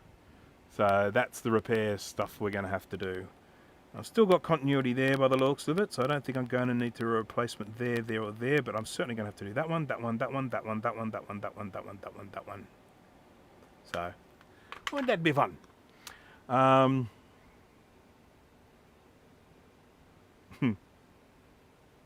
Yes, Action Retro hit 100,000. Where's Sean? He's probably celebrating his 100,000 subscribers with his fancy little plaque that he's going to get from YouTube.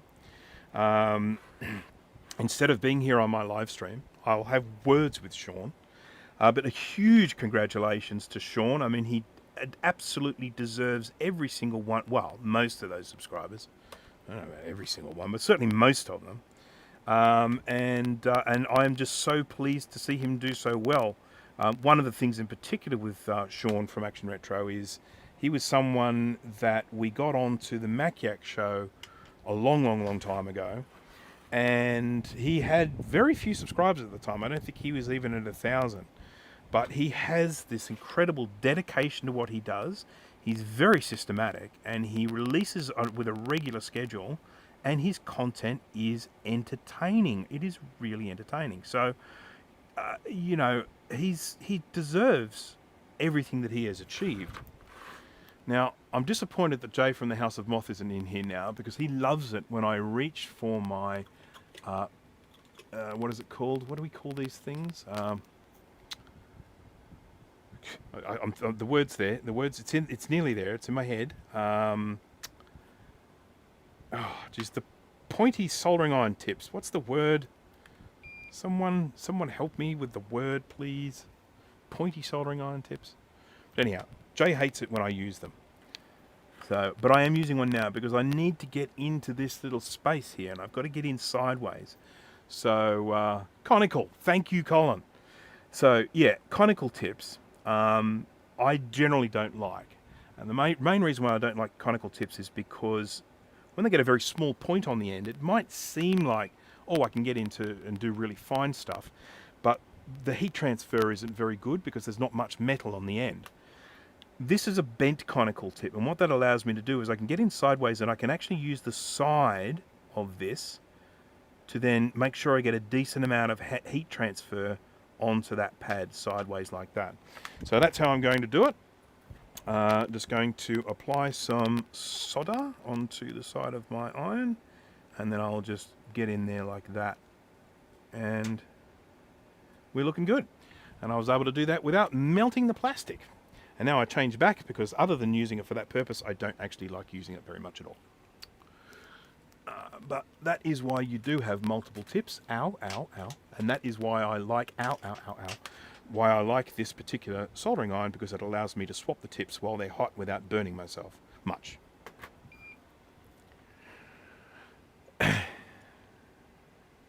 Chisel are better if you have the room. Yep, so the main ones that I will use when soldering is either these ones here, the bevel tips. So it's got a flat bevel. I like these. They can get in flat but with a sharp point in the end and plenty of heat transfer. And the other sort are the chisel. I like using the chisel tips. But I don't use chisel tips much for this sort of work. I use chisel tips more often if I'm working on a more modern computer. If I'm using those like QFP packages, I think. The ones that, the QFN, I think it's QFN. They're the ones that don't have pins, basically. And I use chisel tips for those. They don't have sticky outy pins. They've just got like little flat bits on the side. But you don't see them on old computers like this.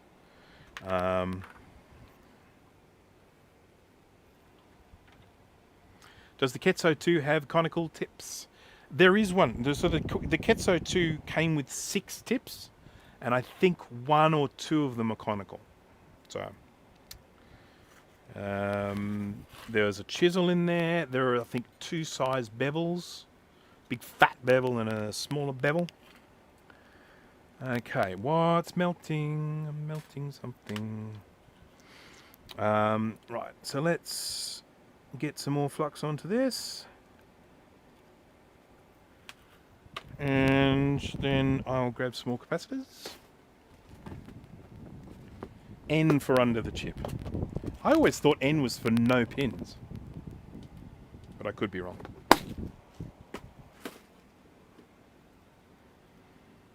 Quad flat N. And you will find those sorts of... oh, yeah, no, that's right. You will find those sorts of chips on... Oh, I'm going to need the conical again, aren't I? You will find those on modern computers a lot because they are much easier to... They're much easier for mass production. It's a different story if you do hand soldering them, but if for mass production, those QFN chips are much, much easier for them to put together on the boards. So I should mention, Terry, I did get the Quadra 605 working. The 2SI, I have done some work to it, but it still needs more work. It has got some damaged traces on it, which we have to find the damaged traces. They're on there, which I haven't found them yet. But this LC3, I'm giving this one, once I've repaired all these traces, I'm giving this about a 75% chance of working, I would say. So I do like to set expectations for people who are watching. I don't want to just assume they're going to work. Most of the diagnostics work that I do when I do have a computer that's not working properly, tend to do not on live stream, and that's only because I spend large amounts of time thinking when I'm doing that stuff. And I don't know about you guys, but sort of watching someone just think is a little on the dull side.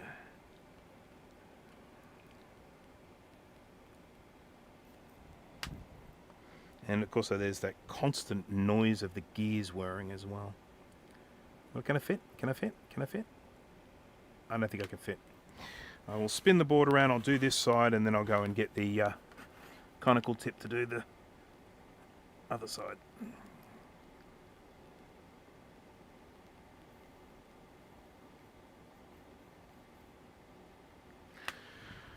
Ba-ba-ba-ba.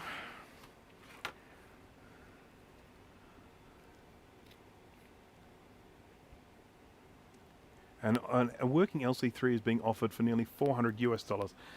Yeah, I mean, so there are a couple of things about prices. Firstly, you got to remember that when someone is putting something up on eBay with a price offering, doesn't mean it's sold for that price. The most important thing to do is look at sold prices. So you jump on there and you look up something, and then you click sold items, and that's going to give you an idea of what things are actually selling for rather than what people think they should be selling for. That's the first thing. The other is that there has been a bit of a settling. Certainly here in Australia, the economy hasn't exactly been flying. Inflation is very high. Cost of living is very high. Interest rates are going up, or have been going up.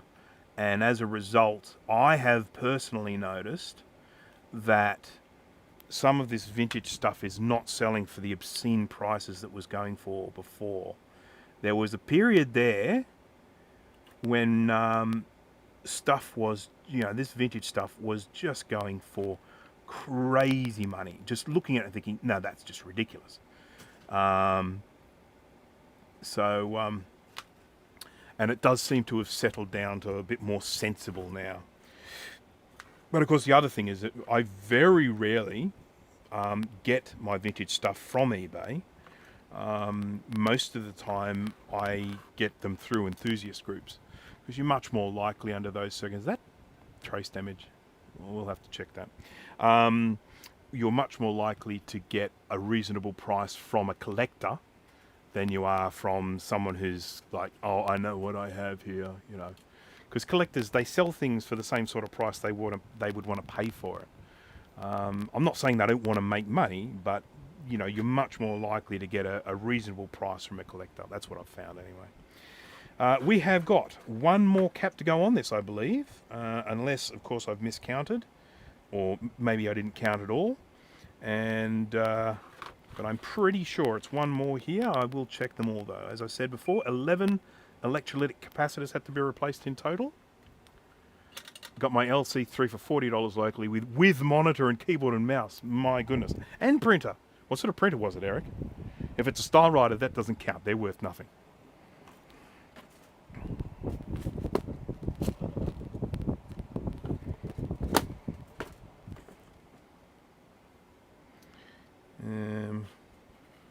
It's like, you know, if I'm buying a computer and they say, hey, would you like this Style Writer as well? No.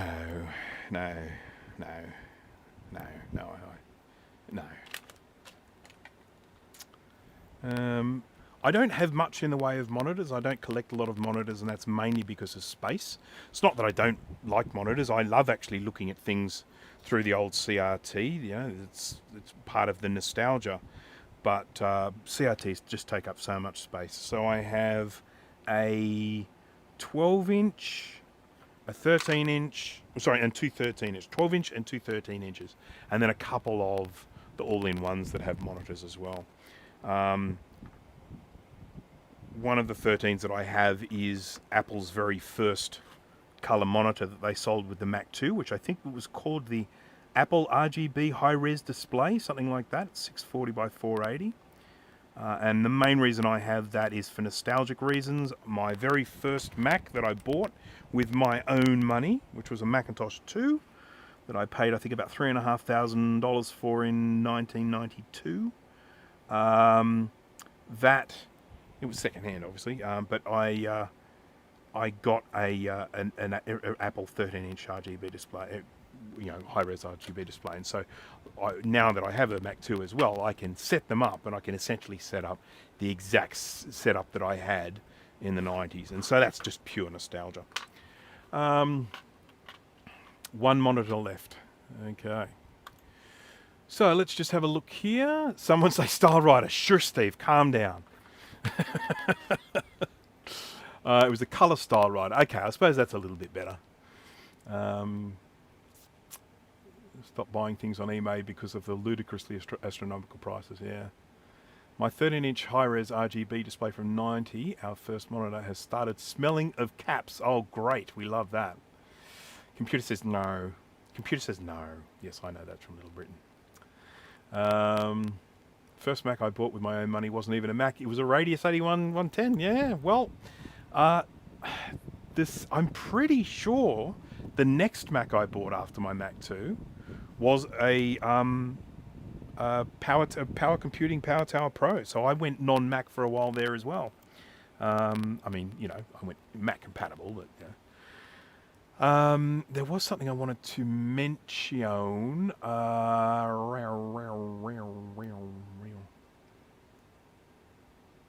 thought the whirring sound in the background, it better be the aircon.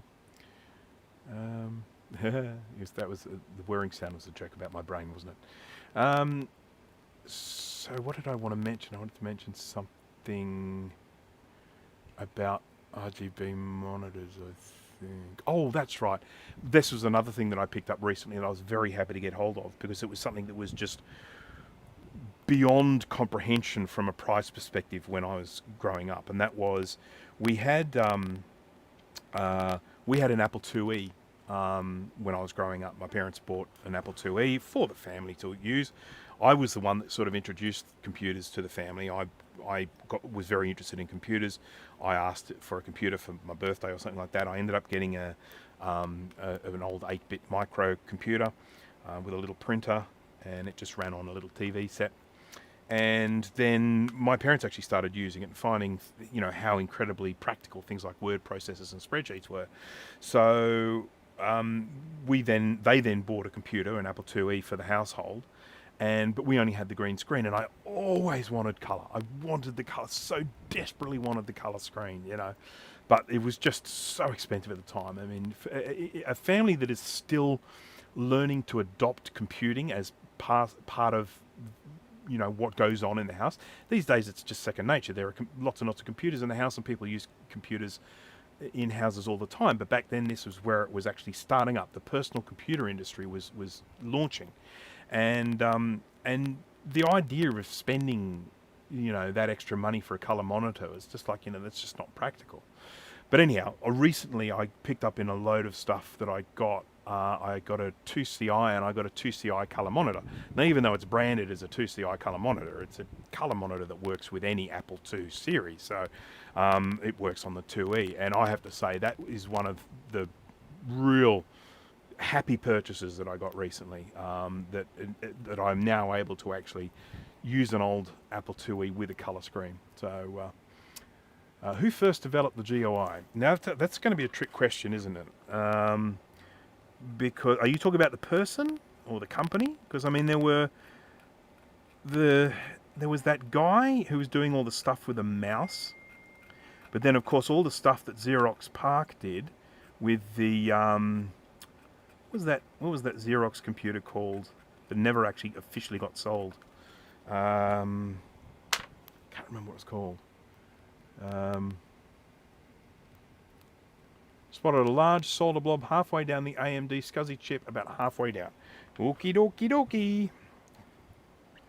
We're going to have a look for a solder blob. This one? I think he's pretty safe. I don't think he's actually touching anything, but just as happy to get rid of any solder blobs on the board. Remember, people, shout out if you see a solder blob. And I'm not even showing you the microscope. Scope view. I moved it. It was here. It was just there. So anyhow, we'll look around. Anyone shout out if you see a solder blob, because we know solder blobs can make things not work. Right, so I had a little line of damage here, but it does not appear to have impacted the continuity of any of these traces. So I'm not going to be doing anything with them. I'll cover them with a little bit of solder just to keep them protected. But over here, we definitely have work to do.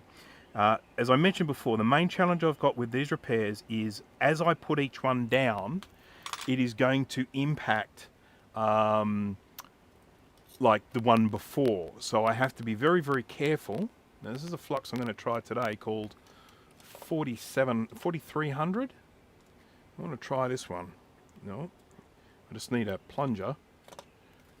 Find a plunger. My kingdom for a plunger. I've got a whole stack of 3D printed plungers that I've got no idea where they've ended up. I'll steal one from somewhere else. There we go. Oh, there's my this is one of my 3D printed ones. There we go. Alright, so going to get this all liberally covered in flux, and we're going to get all of this copper tinned with solder. It will make the job easier in the end. Dealers of Lightning. I've got that book, Colin. I've read it and I love it. Absolutely love it. Yes, the interesting thing about Xerox, and look, anyone who's read up on any of this or watched any of this will know that essentially what ended up happening was Xerox got wind of the concept of a paperless office. Now, this was a company that made their money selling photocopiers. So the idea of a paperless office scared the hell out of them. So what they did is they put together a group of researchers to predict the computer industry future. Essentially, get a whole bunch of guys together, really smart people, put them all in a room and invent stuff. And I want you guys to tell us what the future of computing is all about so that we can be at the forefront. And at the end of the day, they did it. They did huge amounts of stuff. They invented the laser printer. They invented Ethernet. They invented the graphical user interface. Feel free to offer others if anyone has any. They just came up with all this amazing stuff. But all of the management at Xerox, even though they put all of these clever people together, they had absolutely no idea how to market all these inventions, nor were they even interested in it. They were ultimately just interested in continuing to sell their photocopiers and not lose that sort of that market share. Now I think this is the wire I'm going to use. I do have a thinner wire. This is a 40 American wire gauge, and that's this size here. But I think that's a little too thin, so we're going to go with the 34 AWG for this, and then we're just going to work our way along. So I'm going to take a bit of this off, and typically what I do is I solder on one side, and then I solder onto the other side, and then I kind of solder down the middle. I make sure that there's plenty of flux all around. I get a little bit of solder on the tip of my iron, and I just work my way along. And I try and keep them as neat and as straight as possible, because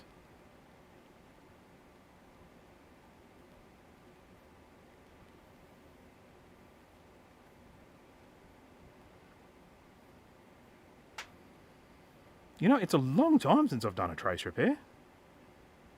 I'm glad I can remember how to do it.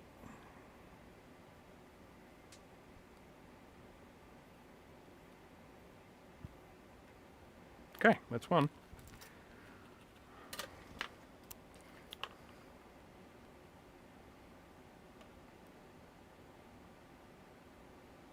A lot of people get very upset with me when I remove the excess with a scalpel. It's not going to stop me from doing it though.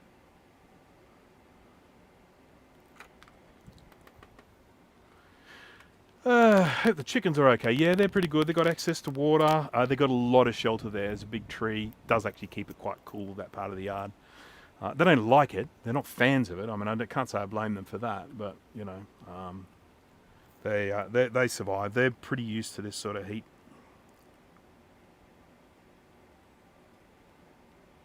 Now you can see where the problem's going to set in now. I've got to get this down.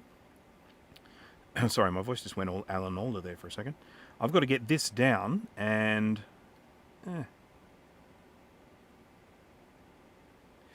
not stuff up the last one.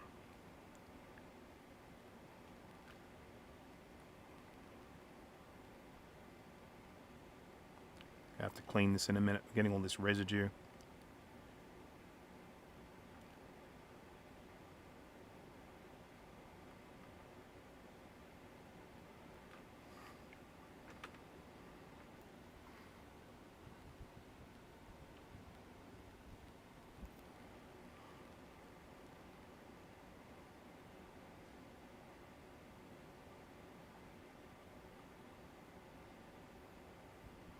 Okay, so this is interesting. I'm using a different flux for this than what I normally would. And you see all this black stuff that's turning up? That's one of the things that I really don't like. So I won't be using this flux anymore. I'm going to clean it off. I'm going to try a different one. This flux gets the big thumbs down for this sort of work. It's probably good for other work, but it's not what I like for this. And it is, this flux is called 4300 LF TF. TF just stands for tacky flux. I don't know what the LF stands for.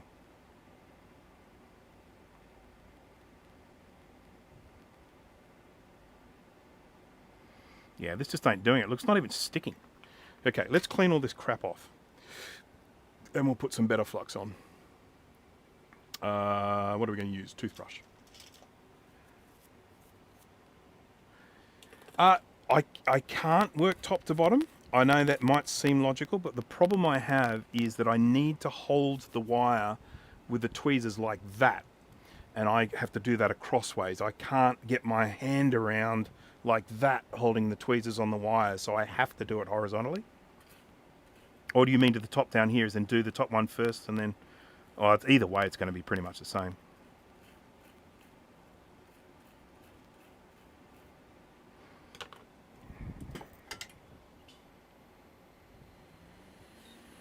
Alright, let's use a better flux, and let's use one of our old favourites. I am going to use the old ASM, because I have to tell you, it's got to be my favourite.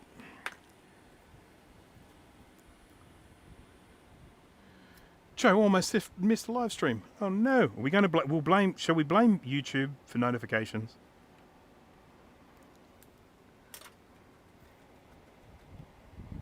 All right, let's see if this goes a little bit better. Oh, that's a lot of solder I just put on the tip of my iron there. That could be a problem. Oh, look at that. That transferred a lot easier. A little bit too easy, wouldn't you say? Don't you find? Come on. There we go. God, what a world of difference that different flux made. It's quite extraordinary. Extraordinary.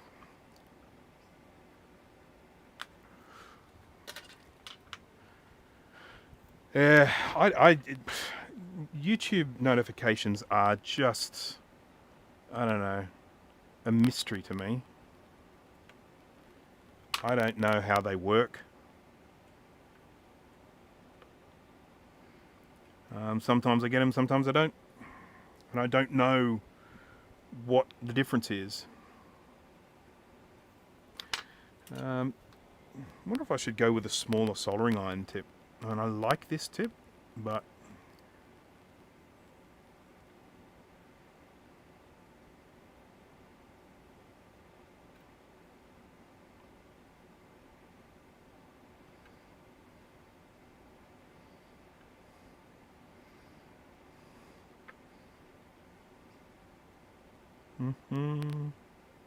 be straight, be straight. Don't like bends. Yeah, I think I'm going to change to a smaller tip. And we'll see how we go with that. I might even go to my micro pencil. We'll see. Not that. Not that. That.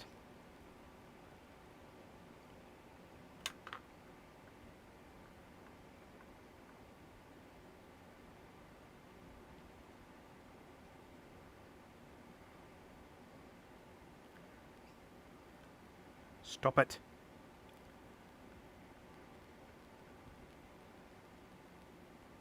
Oh, fludge. This is getting really frustrating.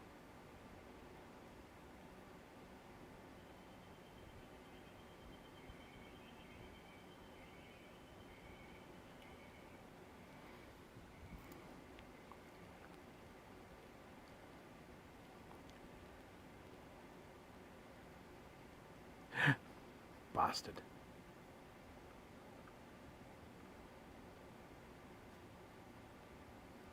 I definitely think I've got too much solder on the iron here. I will have to take some off.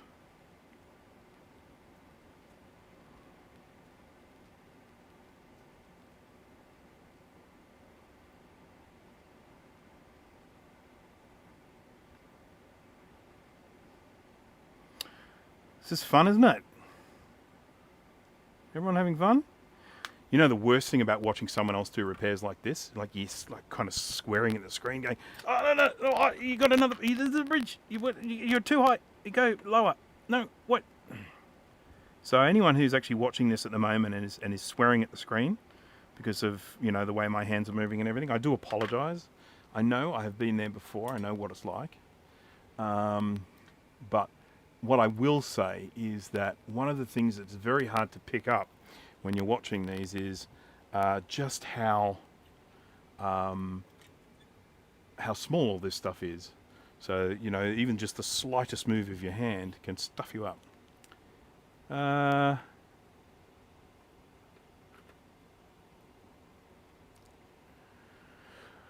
Right.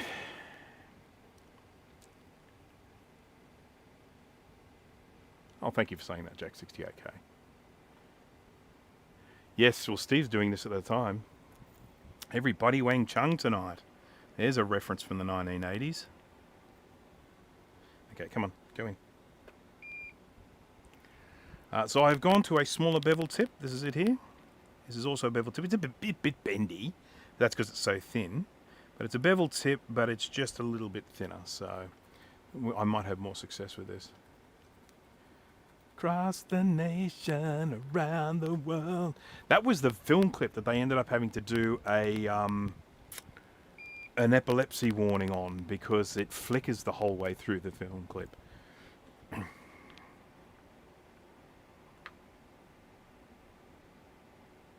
I'm just going to grab a different pair of tweezers. I've got one with a finer point. Is this the one with a finer point? Nope. I was using the finer point one earlier, but then I lost it. I lost the tweezers. They got buried under... There they are. Here are the good tweezers. These are the very, very pointy ones. There we go. There we go.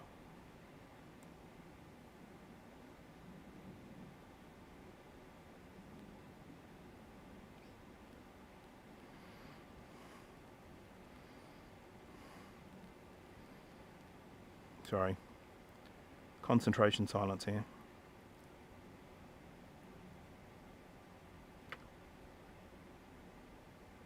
One of the things that I find amazing about this sort of work is years ago, I don't know, maybe 10 years ago, something like that, I would look at something like this and I would say, it's gone. This is unrepairable. There's nothing I can do about this. This damage is past being able to do anything about it. And now I look at something like this and I go, oh yeah, I reckon I can repair that.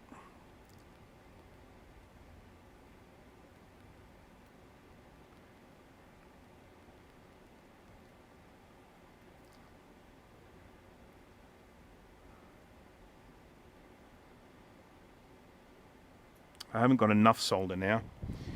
Oh, it is a fine line, isn't it? Too much solder, not enough solder.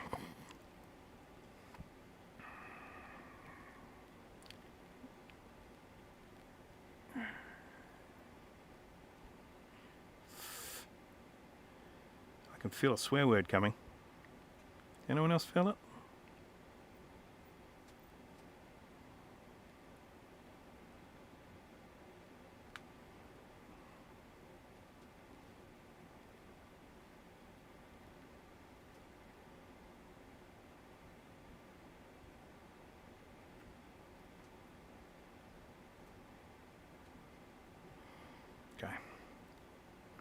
Okay, I think we're good.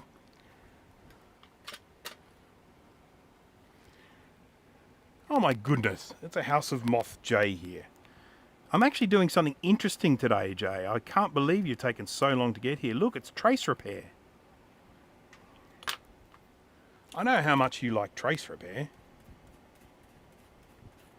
I have to say, Jay did the most amazing trace repair work on a 2FX a while ago. It was actually in a 2X case, but it was a 2FX board inside.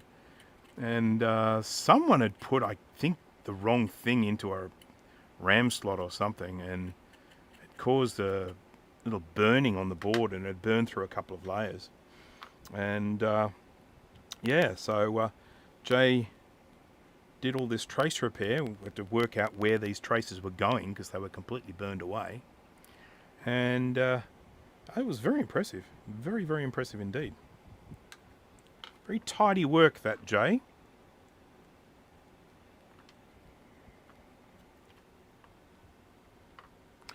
It blasted a hole through a few layers, not the whole board, but it was probably 3 layers.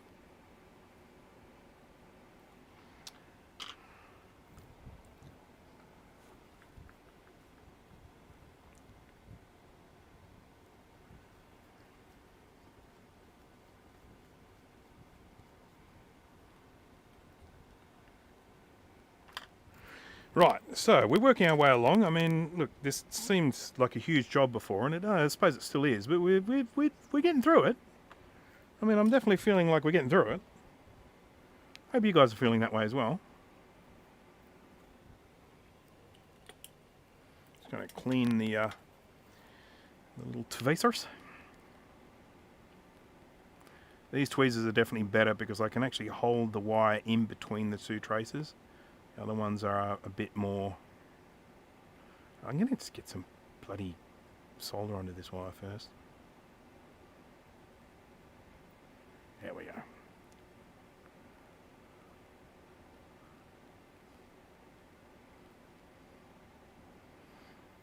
I had dinner at a Schnitzelhaus last night, and I had one of the biggest, tastiest schnitzels you have ever seen.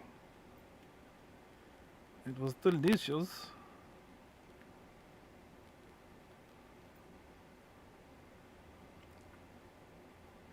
And I had a Wispia.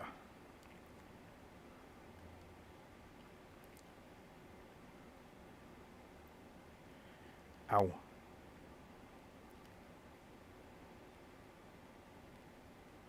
Need a little bit more solder. Just a little teeny bit. Do you ever get the shakes trying to solder the small stuff? Yes.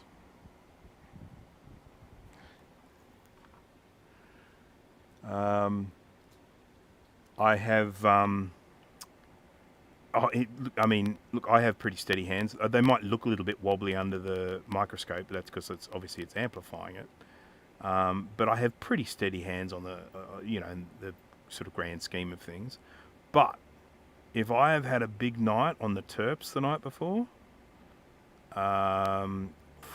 yeah, sometimes I get a little bit shaky.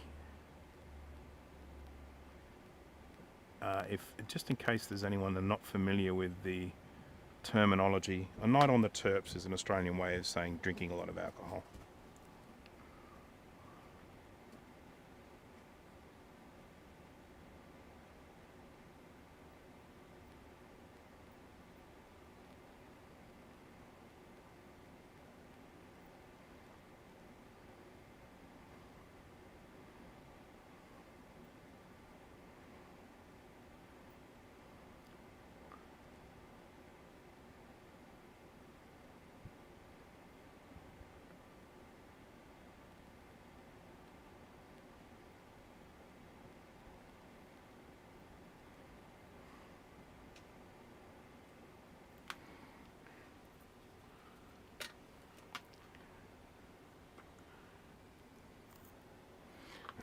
Terps is basically it's an abbreviation of turpentine, as in mineral turpentine, and it's just Aussie slang for drinking alcohol. We don't actually drink turpentine. Well, I speak for myself.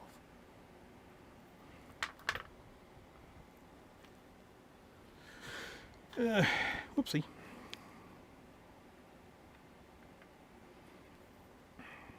So I'm getting a definite feel for the way to do this. So what I'm finding is I'm having the most success by working with a little bit more solder than I need, and that then causes the bridge.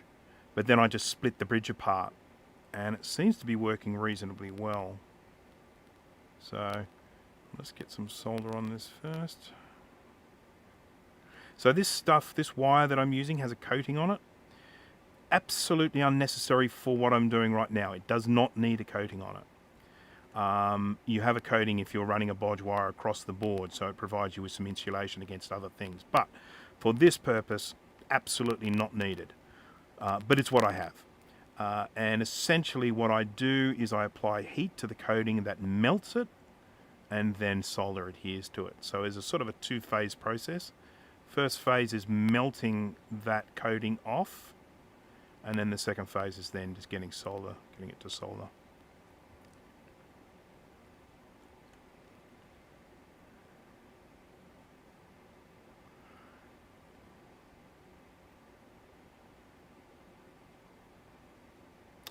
Now I just want, I think Dana is responsible for this, but I just want Dana, I want you to know that I have Everybody Have Fun Tonight by Wang Chung bouncing around in my head, and that is ultimately your fault. So just wanted to mention it.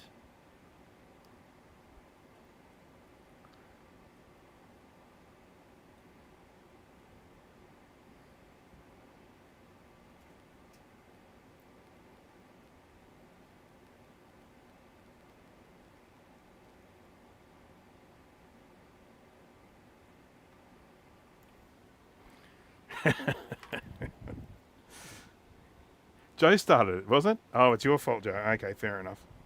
I missed the beginning. I missed that bit. I do miss bits in the chat, and for that I apologise. I apologise, my bella custody. That's a lot of solder.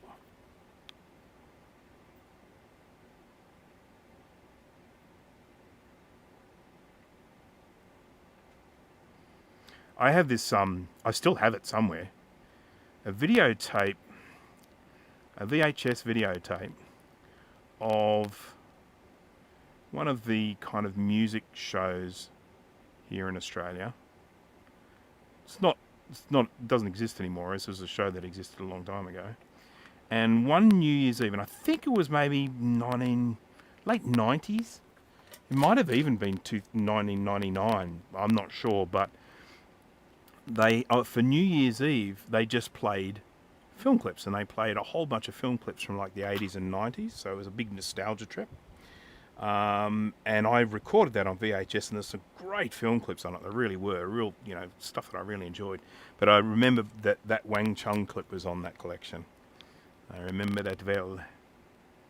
Because obviously that's the sort of song that they would play on New Year's Eve, as you could imagine, for people old enough to remember it.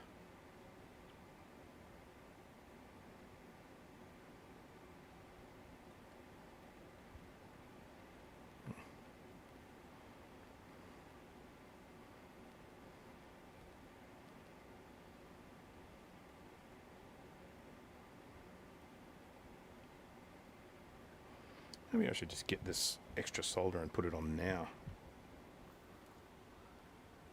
Rage or Countdown? I'm pretty sure it was Rage. And of course, Rage is still going, but it was. Why have I got a picture of Richard Wilkins in my head? Did Richard Wilkins ever do Rage?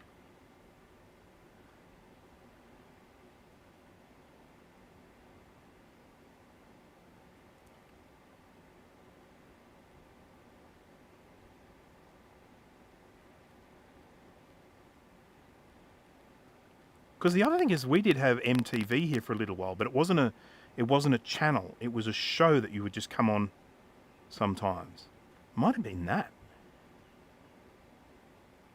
Because I think Dick Wilkins did that.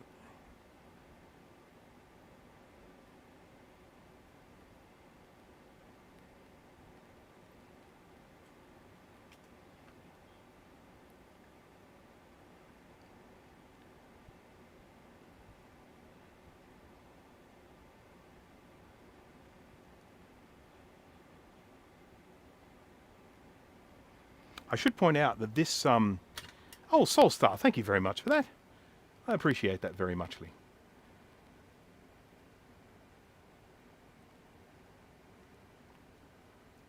Watching a Branca Solar always makes me want to do repairs myself. Well, be inspired, Jay. Be inspired. And when you do repairs, switch on a camera and live stream it. We love watching it. I always love a good repair stream. That was one of the things where I really sort of lamented what ended up happening to Ross, what's his name? Lewis Rossman.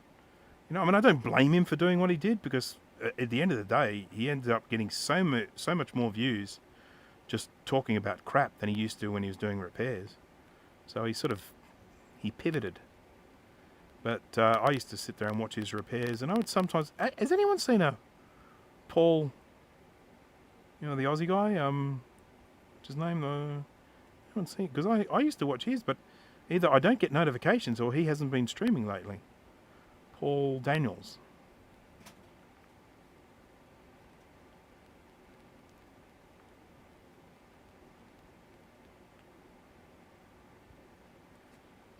I remember the day that I ended up with more subscribers than Paul Daniels. That was a real moment for me, because I had been watching his videos, and I had always had in my head that he had like hundreds of thousands of subscribers, and I'm like, oh wow. And then one day I sort of look at his channel, I'm like, holy crap, I've got more subscribers than he has.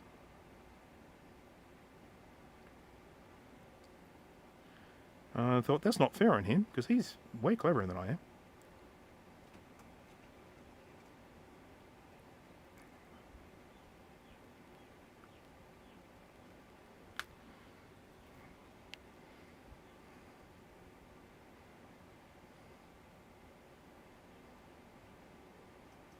Tibet.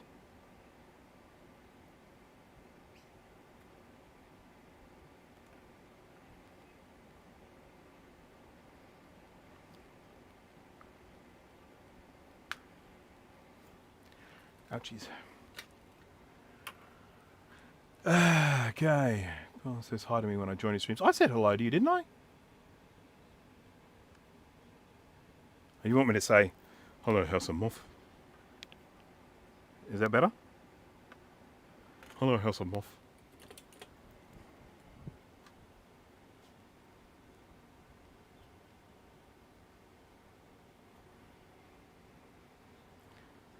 As someone who's told he is somewhat clever, sometimes being clever isn't all that useful.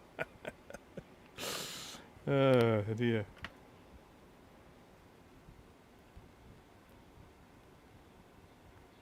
What was the question? What was the question? What was the question? Molly Meldrum has become a bit seedy in his old age. Oh, yeah. Isn't Paul Daniels the guy who came up with the board view software? Yeah, that's correct. So it's... oh, God, Jay will know what it's called. Asimov. I can't remember what it's called. I don't. I just use the free open board view, but he did a really fancy one that links up to schematics and all sorts of stuff.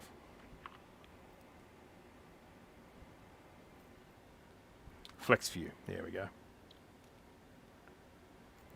Yeah, open board view is the one that I use because I'm a cheapskate.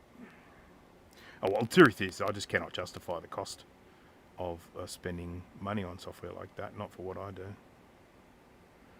I would if they had board views for these old Macs. It tells you.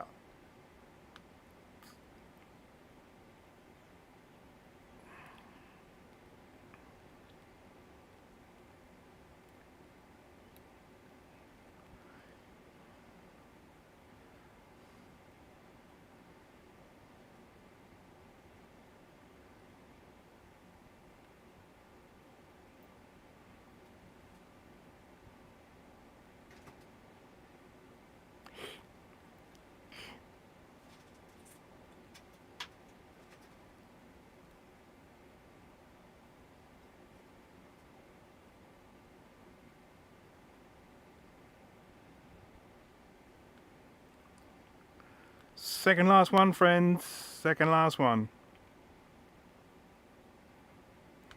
How long have I been streaming for? 2 hours and 42 minutes. I've still got a lot to do today. So I'm glad I'm getting to the completion on this.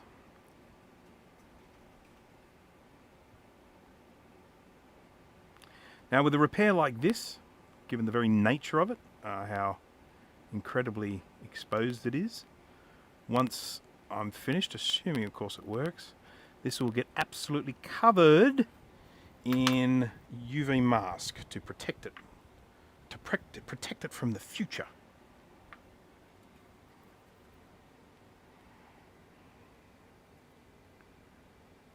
At least 2 more hours. Yeah, I'm not sure my wife would be thrilled with that. It's a house, I got chores, I got things to do. I need to actually go shopping to buy whatever it is I'm cooking for dinner tonight. I don't know what that is yet.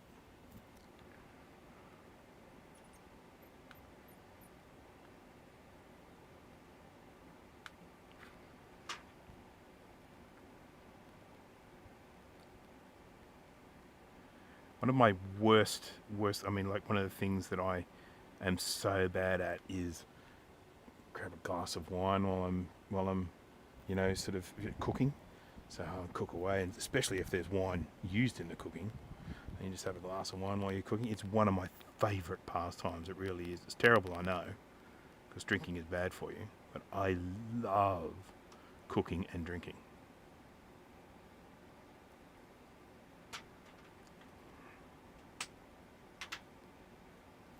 I'm going to use 2 tweezers for this so that I can get a nice little bend. Anyone who has seen my trace repairs before knows that I love to try and follow the original contour of the trace. And so I like to get a nice sharp bend.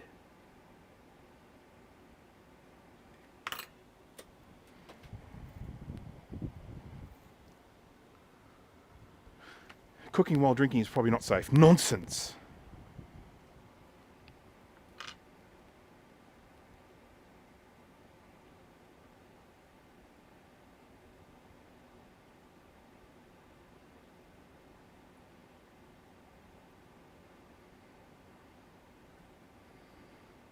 I have very, very sharp knives. But I don't cut myself that often. Though, I tell you what I do have a really good knack for. I have a good knack for spilling drinks on computer keyboards.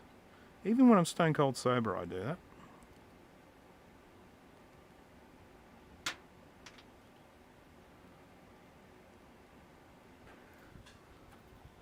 Oh God, I'm off camera. Sorry, people.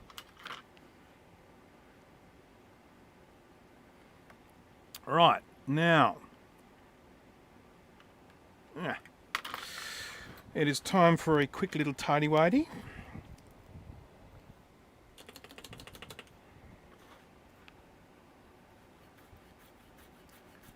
Everyone's starting to see all these videos surface of the Apple eye thingies. I can't remember what they're called. Apple Vision, is that what it's called? They're just starting to surface. They're starting to get, and they're becoming available for people who've pre-ordered them. And so I'm starting to see a whole bunch of videos where people are taking pictures of themselves with those silly things on their head. And while I must confess, I think watching a movie with one of those on would be pretty amazing, I really don't see much practical application for one. Certainly not for me anyway. That one's bloody close to that one, isn't it? What do you reckon? Shall we test for the continuity on that? Yes, we will. We'll get a multimeter. What sort of multimeter will we be using today? This is what we're going to be using. A Kaiweets KM601 digital multimeter, true RMS. 9,999 counts. Even like, let's just call it 10,000, shall we? And it's smart too. It's smart because it told me so. Alright, so I've got that on the continuity mode there, the beepity beep mode. And I'm just going to check if that one is... no. Oh, good. Okay. So they're not touching, so that's great. Even though they look like they might be touching, they're not.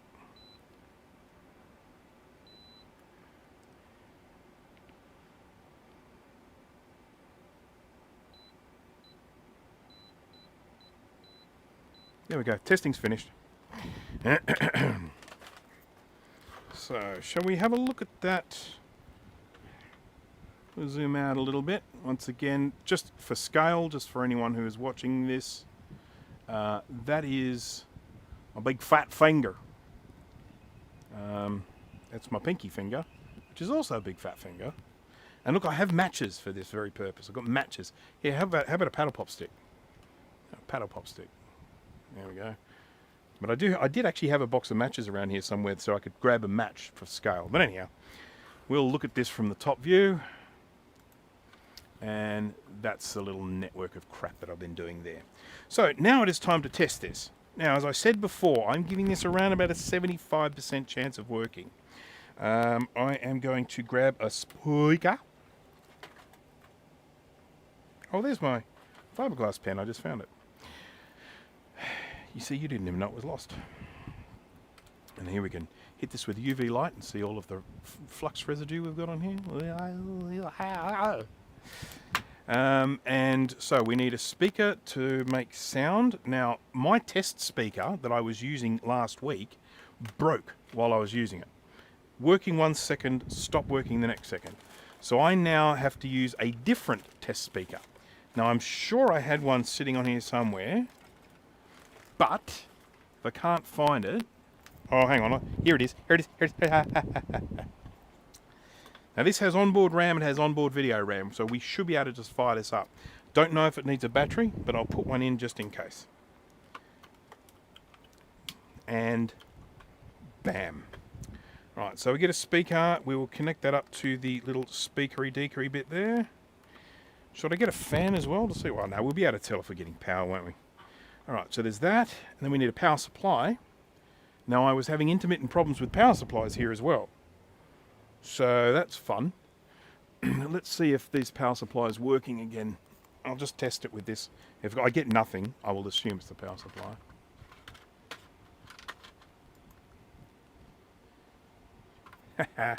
Steve from Mac84 has just sent me a photo of some of the trace repairs he's having to do at the moment. And all I can say is the repairs I've just done are easy in comparison to what he has to do. But we'll try and encourage him to live stream, won't we? So we can all watch and point and laugh. No, we won't do that. We're good people. Sorry, I rolled my chair over the power. Right. So this power supply stopped working while I was testing the other day, and it might have just come alive again, but it might still be dead. But we'll use it to test initially. So, here we go. Test number 1. Oh, crap. Don't do that to me. 3, 2, 1, and I think the power supply is still dead. Deader than disco. I may have to go up and get another power supply. We can test it, of course, but it's not that much of a test because when these power supplies detect a short on the board, they tend to just stop the power anyway. So if we're getting nothing, it doesn't really tell us anything. Oh, that's continuity mode. Helps if you're in voltage mode. Oh, poo-poo head. Okay, there we go. DC voltage. 5 volts. 12 volts. That should be -5. It's -3, but that's close enough. Okay, so the power supply is working, so that's actually a good sign. So before we go in and go too far, I'm going to get this board that works, and we'll check and make sure that the power supply is working. Because it could be the speaker again. There may be no sound. This might actually be working, and I've just got no sound. Okay, pop that there.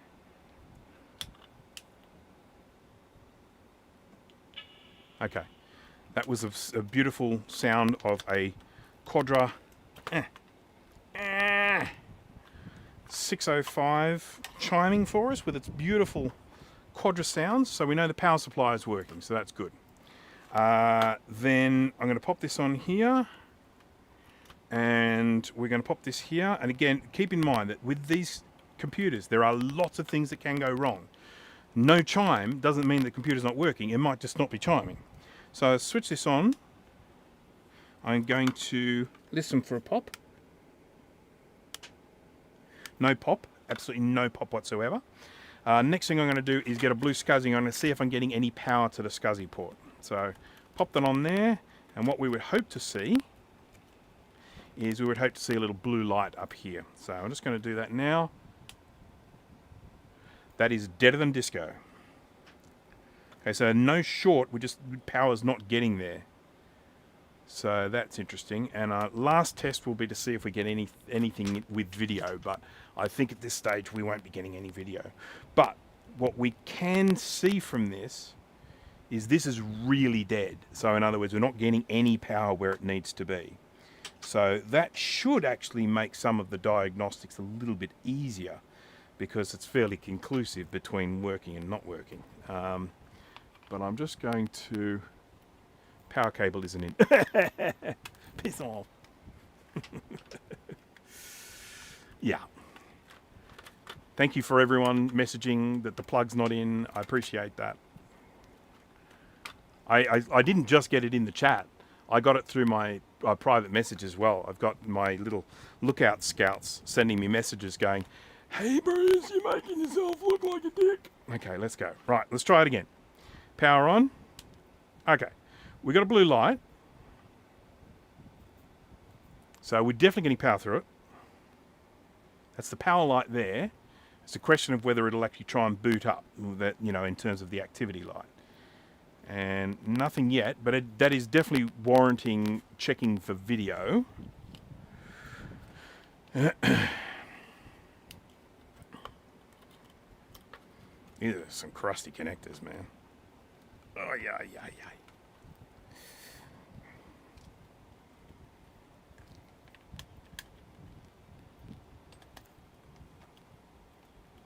I haven't even started drinking yet. Calm down. Isn't it missing a chip there? If you're referring to that, that's an optional extra.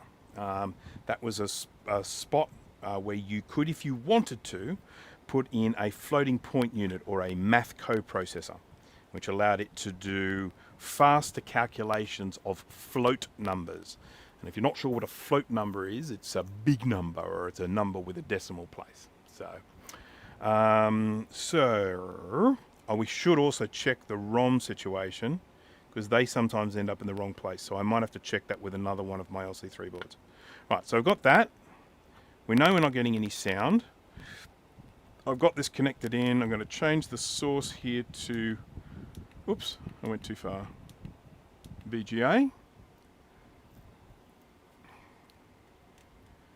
Right, there we go. And I am going to switch it on and switch it off and then on, and we'll just see if we get anything. So, power on. Something just fell on the roof. Always, these things do happen at the same time. Not getting any video. So we are not getting we're not getting sound. We are not getting video, and we're not getting sort of like post. We're not getting like a, you know, booting up or anything like that. But we do have power running through the board. So that's a good sign. Now, this issue could be as simple as needing a good ultrasonic clean, because I have had plenty of boards in this condition where it's been, you know, deader than disco, and then I put it into oh, you're talking about these things here? So that there is video RAM, that there is normal RAM. Now, we don't actually need video RAM because it has some on board. I'm going to use the different adapter here because this adapter is sort of more kind of universal with these old Macs. There we go. And I can put some RAM into the RAM and video RAM in these if you would like. So I've got a 512 video RAM there. Goes that way. And I have got a 32 meg SIM here somewhere too. I was looking at it just earlier.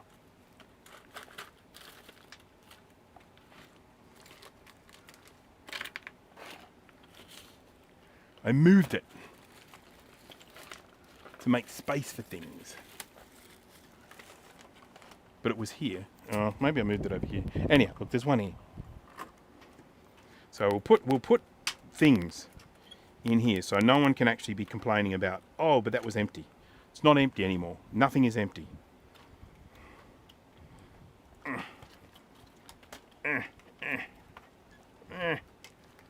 Oh, God, this thing is so bad.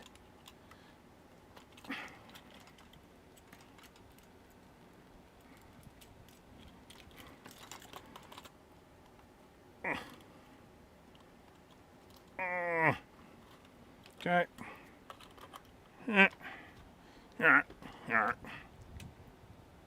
Oops. Let's plug that in. And on. No signal. It's having to do a RAM test now, so it's going to take a little while.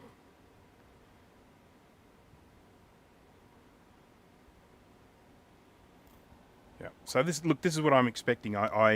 I'm absolutely not expecting to get any video from this because we're not getting anything. We're not getting any flashy lights from the SCSI. I mean, if I was getting flashy lights from the SCSI, I'd be pursuing video a lot more. But I don't think it's actually starting up properly. Now I will check the ROMs because that is something that does happen with these sometimes. The ROMs get put in the wrong place. So I am going to get a photo of the LC3 with the ROMs in place. And we'll just check and make sure, because that's the last kind of sensible check that you should do with these. So we've got, they actually have more sort of holes in the socket than are pins for the ROM. So you have to make sure they're in the right one. So they have to be, the vacant one needs to be on the right hand side. And then that one there is the low. So the low on this side, high on this side, that's correct. And they are both around the right way. So with pin 1 up this end. That's pin 1 there and there. So what we know is we've got, okay, so we've repaired all these traces. We have replaced all the capacitors, but we haven't cleaned it. And it's at the moment we know that there is power getting through the board. We're getting power through to SCSI. I haven't checked here, but we're not getting, so I'm sure we're getting power to there. We're not getting any form of pop on the speaker, which means there could be other problems associated with that. But I don't use a scope very often. Is there a reason for that? I don't kind of need to for a lot of the stuff that I do. Now would probably be a good time. I could go through, pull up the schematic of this, find out where the clock signals are and all that sort of crap, and I could go and test all these crystals. But I tend not to do that at this stage. I tend to do that at a later stage. This one here, there's so much kind of visual damage on this that I tend to have a look at those things first. I mean, even looking at, if I just jump across here to the scope view and just looking at these pins on the CPU. I mean, when you look at how crusty these are, and, you know, I mean, we've got little bits of rust floating around inside these as well. And we could have a short here somewhere. I will feel a lot better about this once this has had a chance to be cleaned by the ultrasonic. Will it chime with bad RAM or at least do an error code? It's doing nothing at the moment. So, double check continuity from starting point of trace to finish point. No, because my trace repairs are perfect. Now, I mean, I will do all that, but I'm just not going to do it now because, you know, I mean, I've been going for such a long time. And the truth of the matter is, before I do any more diagnostics on this, I want to clean it. Just going to check these pins because they look like they could have gone crunchy and come off the board.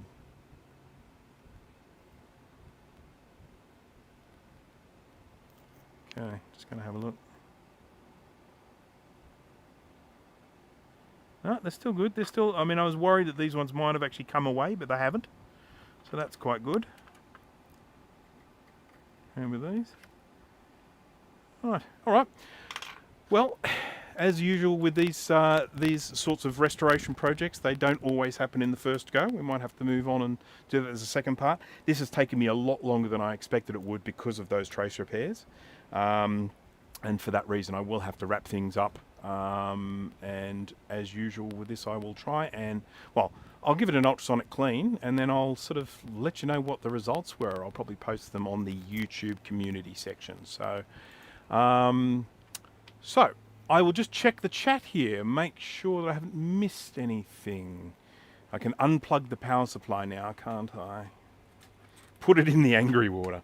I've got it all warmed up. The ultrasonic cleaner is all ready to go. It's all, the temp's been, it's over there, you can't quite see it, but it's sitting on about 45 degrees C inside there, whoops, at the moment. And so I'll be dropping that in, and as I say, I'm probably going to give it about probably 15 minutes on the bottom side and maybe 25 minutes on the top side. The bottom's not too bad, so. And then, look, you never know. After that, it might just spring to life. Stranger things have happened. Okay, so as usual, I want to say thank you to everyone who joined in for the live stream today, everyone who was active in the chat. I felt like it was a really, really buzzy chat tonight. It was good fun. I mean, every time I looked up, I saw, you know, stuff to comment on and stuff, so that was fantastic. So I appreciate that. Now, we do need to check and see if Steve is streaming. So I'm going to, he's about to test the AV. Are you going to stream that, Steve? Because are you going to set all that up? Because I'll tell you what, if you want to set that up and post the chat in here, I'll stay on board until you've posted your link. Or, of course, just get everyone to rush over and subscribe to Steve if they haven't already. So I'm just checking. We'll see. Yeah. I mean, I put it this way. I think if he goes to test it and it doesn't work, then he's not going to stream. If he gets it to chime, he might stream so he can go, yay, do a happy song. Okay, so thank you to everyone. If I've missed anything, I apologise. I'm just trying to catch up here and see. Yep, so thanks again. Thank you for keeping me company. I hope to see you on my next live stream. It might be a kit building one next time, or it might be continuing with these barn find bags. I haven't decided yet, one or the other. And obviously I've got other content that I'm releasing as well, all related to the sort of stuff that I do. So I do hope you watch it and enjoy it. And don't forget when I hit the end stream button that I've got my Patreon supporters' names that come up at the end. So please check that out so you can see the good people who are helping to support this channel. And of course, if you would like to also become a Patreon, there are links in the description. Hello to everyone who might be watching this on the replay, and I'm sorry you couldn't make it to the live stream. Hope to see you next time. Have a good one, and bye now.